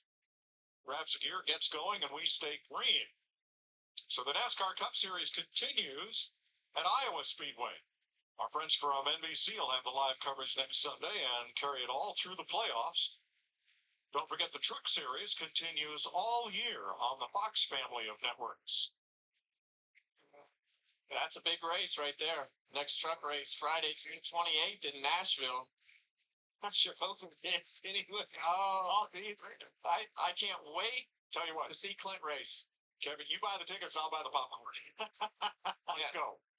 I'm starting to get a little bit nervous. Really? Yeah, I had to get the brain bucket back out of the bag, make sure. You know, there's new rules. I didn't know this. I have to have a heat shield around me now. I don't need all this heating elements. And you tell me about cool suits and all this stuff. I may have to look into one of those. A man of your age needs a cool suit. I might take your word for it this time. Well, have fun out there, all right? That's the main thing. Yep. That truck series is always good race and had a lot of good times over the years. Racing for you, Kevin. Can't wait to get out there. This is not over. Oh, 2 laps to go in the Fox portion of this NASCAR season, and Ross Chastain wants to make it a memorable 2, as he's after fellow Chevy driver Kyle Busch, 5th place here.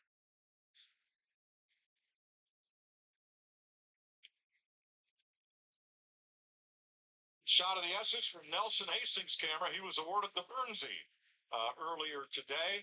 Something very special to our Fox Sports family, honoring the memory of Steve Burns. And Nelson Hastings has been our lead cameraman for many years here, taking over from legendary Chuck Mills, and he is as big a fan of the sport as any of us on this whole Fox Sports property. Nelson, thanks for 2 million great laps. Tilt, pan, focus, and zoom. Well done. Great guy. Enjoy your time off. And those grandkids. For the last time here, we get to say 1 lap to go, sponsored by Credit One Bank. Final lap of the race, Kyle Larson has extended his lead out to 2 seconds over Martin Truex Jr. now, just over the last couple laps alone, really. Michael McDowell, after passing Buescher for 3rd, is still a couple seconds back of Truex as well, so no real fight inside the top 4 positions. Closest battle in the front of the field would be that battle for 5th between Busch and Chastain. They're within a half a second of each other. The rest of the top 10 doesn't really seem to be in any sort of a battle either, so really the only potential change of position in the top 10 would be, again, that battle for 5th between Busch and Chastain. Unless, of course, somebody goes off course, and speaking of which, contact Busch is around. Off of Ross Chastain's front bumper, he's trying to get it regathered. That was down in turn 4. Busch is going to lose several positions. Elliott, Allmendinger, and potentially Blaney going to get around him. Yeah, Blaney got by him too. Busch is back in the right direction. He is now in 9th, Chastain to 5th. Oh boy. Going to win at Sonoma. And something's happened to Martin Truex Jr. He's dropping down the leaderboard as McDowell finishes 2nd. Truex. Guys, he didn't make it back. Oh my goodness. Out of gas. He's not going to finish. Wow.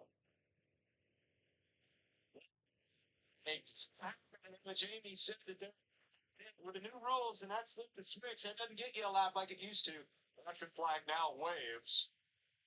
And he is on the starter motor trying to crank it across, I believe. Well, it gets worse for Kyle Busch. He's run out of gas and just now crossed the finish line. He fell all the way back to 17th place.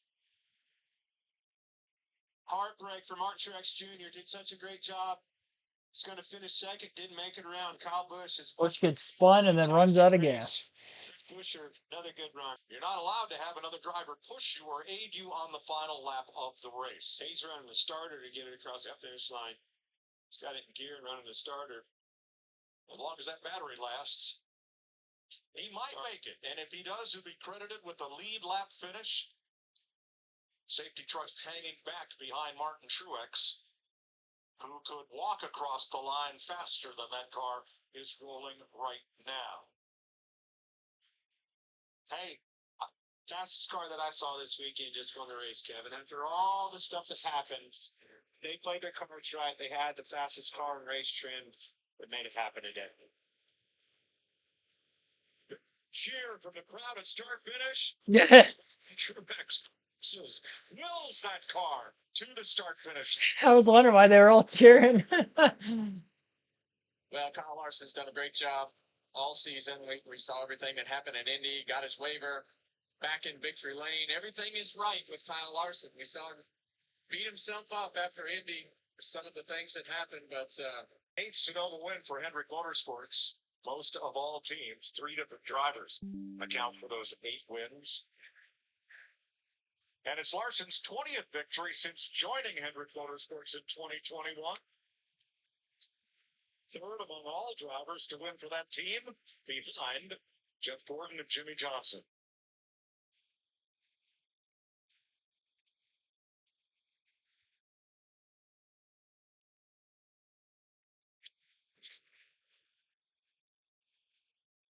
Regan Smith at victory lane. Well, Kyle Larson getting congratulations from his team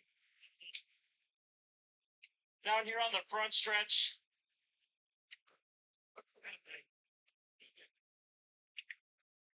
From nearby Elk Grove, California, Kyle, you get your second win at your home racetrack. The final segment of the race, you come out in 8th place with about 29 laps to go. How did you find a way to catch all those guys and pass them and still have something left in the tank? Yeah, I didn't know what we were doing as far as strategy. I was just out there banging laps away, and I don't know. I mean, we study all strategy, but it's like doing homework. I don't really know what I'm looking at, but so yeah, I was like, well, man, these guys got to pit another time maybe, but yeah, and then we said we had to go race and pass those guys. I got a bit nervous. I knew I'd be quick, from the get-go, but I thought once the tires would come up to temp, it would even off too much. So thankful that we had enough grip. Thankful too that those guys got racing and didn't, Martin never got clear really to where, I would get stuck in third, and that really saved the race. And I thought too, once he got to lead, I'm like, man, I hope, he doesn't have somebody judge off of here in the 4 and he misses apex. And sure enough, he did. And I had a big run. So just an awesome race car. Valvoline, every time we have Valvoline on the car, I feel like we're really fast. So thanks to Valvoline, HendrickCars.com, Chevrolet, Junior Rodman Bar, Prime too. So just cool to win at home, drink some wine here in a little bit, and go celebrate. Enjoy the celebration. Kyle Larson wins a wild one in Sonoma.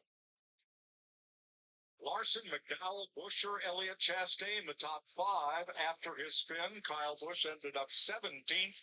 And Martin Truex, last car on the lead lap, finishes in 27th. Shannon and Jamie in the Charlotte studio will take you home from Sonoma. All right, so Kyle Larson's going to go on to win this race. Margin of victory, 4.2 seconds over Michael McDowell, who ends up second after Martin Truex Jr. from second place. Ran out of gas in the final corner right around turn 11. So had to creep back to the line at a slow pace. Did end up finally finishing, but in 27th, last car on the lead lap. Chris Buescher finishes in third. Chase Elliott fourth. Ross Chastain rounds out the top 5 in fifth. A.J. Allmendinger 6th. Ryan Blaney 7th. Tyler Reddick 8th. Christopher Bell 9th. Todd Gilliland with the top 10 and 10th. Corey LaJoie with an outstanding performance in 11th. Brad Keselowski 12th. Daniel Suarez 13th. Alex Bowman 14th. Zane Smith 15th. Carson Hocevar finishes 16th. Kyle Busch ran out of gas on the last lap as well. Finishes 17th after running in 5th. Ryan Preece 18th. Eric Jones 19th. And Bubba Wallace in 20th. Joey Logano 21st from the pole. Austin Cindric 22nd. Gaz Grella 23rd. Ricky Stenhouse Jr. 24th. And Harrison Burton 25th. Noah Gragson 26th. Mark Truex Jr. 27th. Daniel Hemrick 1 lap down in 28th. John Nemechek a lap down in 29th. And William Byron 2 laps down in 30th. 31st was Will Brown, 3 laps down. Josh Berry 32nd, 15 laps down. Justin Haley 22 laps down in 33rd. Not sure what happened to Haley at all. They didn't cover that over the broadcast. And then everybody from 34th on back DNF today. Chase Briscoe, 34th place finish. Cam Waters, 35th. Austin Dillon, 36th. Ty Gibbs, 37th. Denny Hamlin, 38th. So 5 DNFs total in today's race. I think Haley probably DNF too, so it looked like 6 DNFs total in today's race. 8 cautions. That last yellow that came out was after the leaders took the checkered flag when Martin Truex Jr. was basically stopped. Time in this race, 3 hours, 3 minutes, 53 seconds. Honestly, thought the yellows thought it'd be a lot longer than it was, but also forgot that this track was 3 seconds a lap faster than it was before, so that might have quickened the pace quite a bit as well there towards the end. Final stage going caution-free as well. 73.31 mile per hour average race speed today. We finished under the regulation length of 110 laps, 350 kilometers.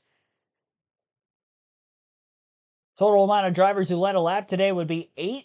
And amongst those 8 different drivers to lead a lap, we had 10 lead changes. The only 3 drivers I should say, to lead more than once were Larson, Buescher, and Reddick. Reddick won stage 1. He led the most laps with 35 laps led.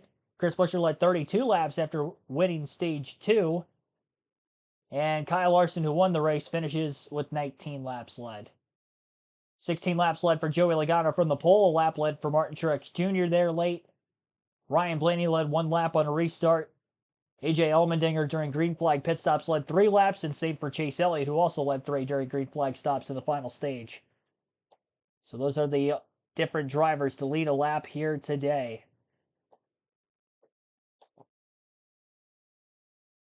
We get any other interviews over the next several minutes while we go over the rest of the predictions, then you'll get to listen into that. Our leaderboard has just changed here where it shows Kyle Busch winning the race now. That is not the case. He ran out of gas. He finished 17th.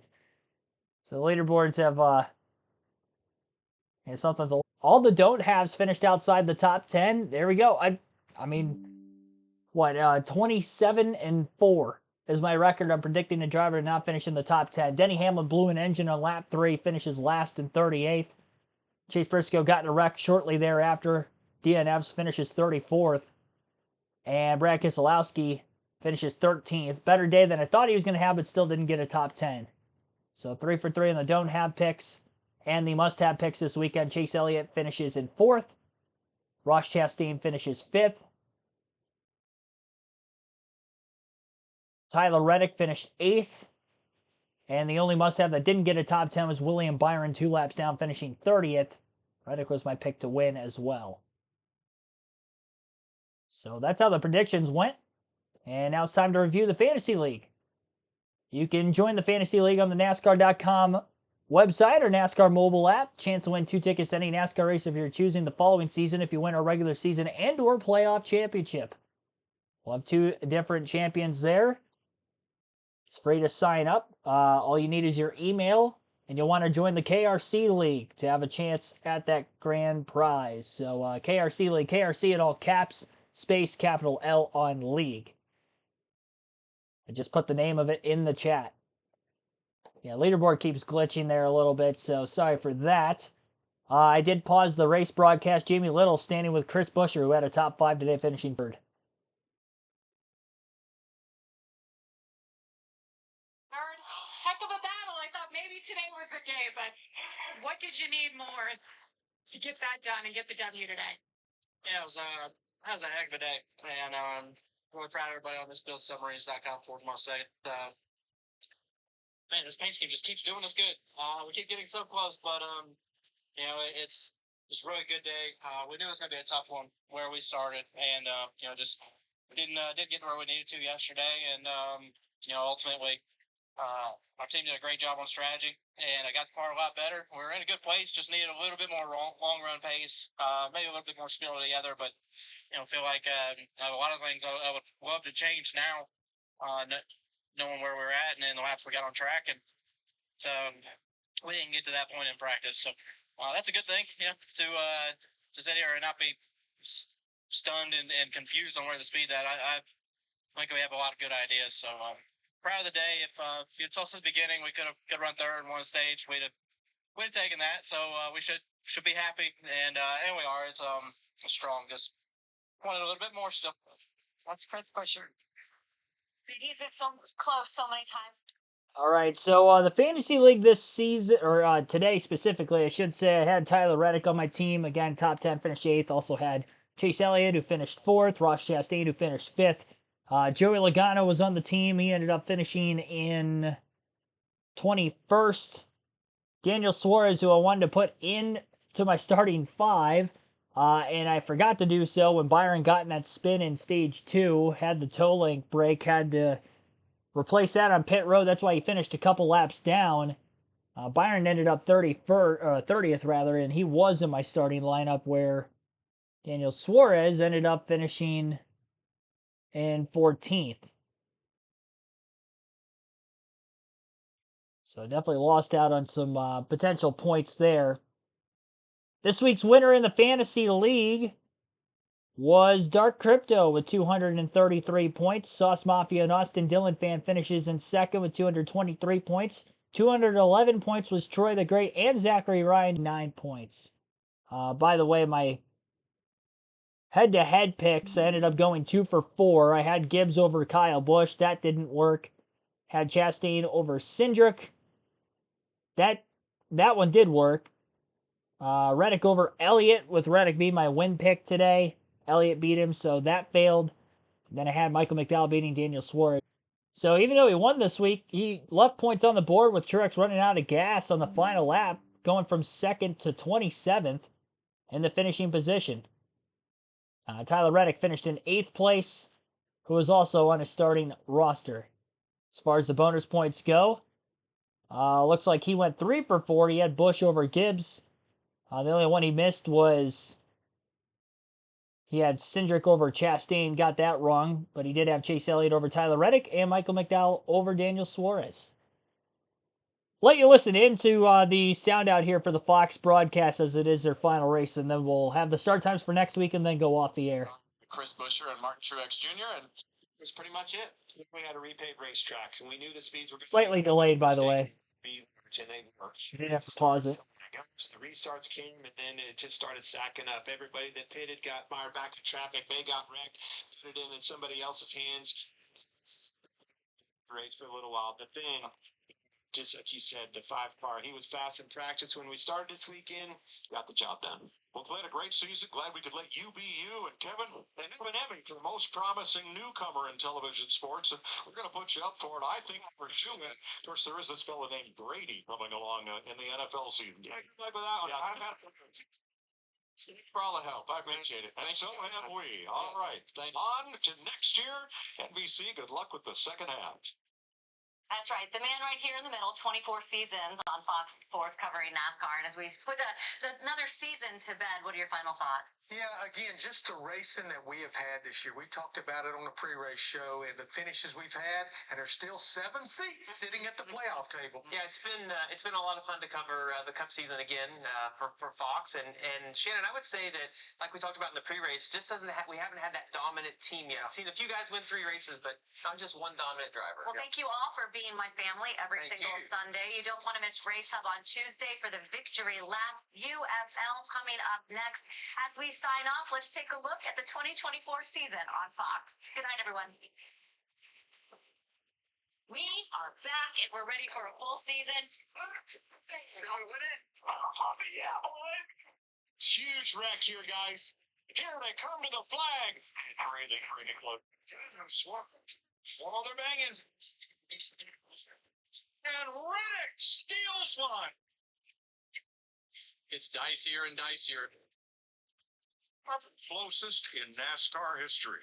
54th career win. Chase Elliott's your winner, folks. William Byron. Bring your arm to the Anniversary. We've got a fight going on right now. I think you got it. Austin Cindric wins in St. Louis.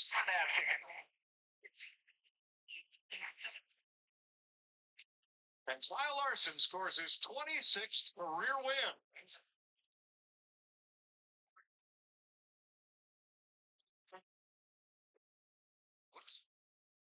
Well, don't forget to tune in definitely to FS1 on Tuesday night. It is their last Race Hub episode ever. Unfortunately, that show will be no longer after this Tuesday.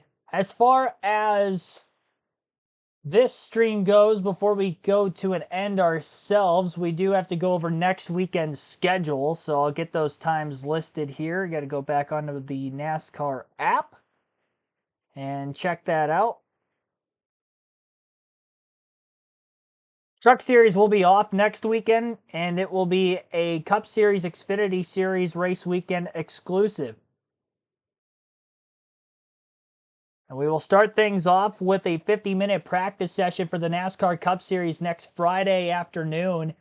So Friday at 5:30 Eastern Time, we will have a 50-minute practice session at Iowa Speedway for the NASCAR Cup Series. So that will be our first live commentary stream next weekend. Again, 5:30 p.m. Eastern on Friday evening will be the next live commentary stream. On Saturday afternoon, we will have Cup Series qualifying beginning at 1 p.m. Eastern Time. The NASCAR Xfinity Series race stream will also be on Saturday, so a little doubleheader there. That will be after qualifying for the Cup Series. Our Xfinity Series race coverage will begin at 3:30 p.m. Eastern. All of that action is taking place on the USA Network, I do believe. And as far as Sunday goes for the NASCAR Cup Series, it will be a Sunday night race at Iowa. Again, Sunday night race at the Iowa Speedway. And that will be beginning at 6:30 p.m. Eastern Time with our pre-race coverage, just like we had for tonight and every other NASCAR Cup stream we've done so far this season, with the pre-race beginning about a half hour to 45 minutes for the drop of the green flag. So, again, Friday, 5:30 p.m. for Cup practice, 1 p.m. Saturday afternoon for Cup qualifying. Xfinity race also Saturday afternoon at 3:30 Eastern. And at 6:30 Eastern, Sunday night, we will go live for our NASCAR Cup Series race. Again, thanks for everybody tuning in. We're more than halfway through the regular season, but we will still have live commentary coverage the rest of the way for Truck Xfinity Cup races, Cup practice, qualifying as well. Have a good one. I'll see you next time, Friday night. Don't forget, I'll see you then. Have a good rest of your weekend, everyone.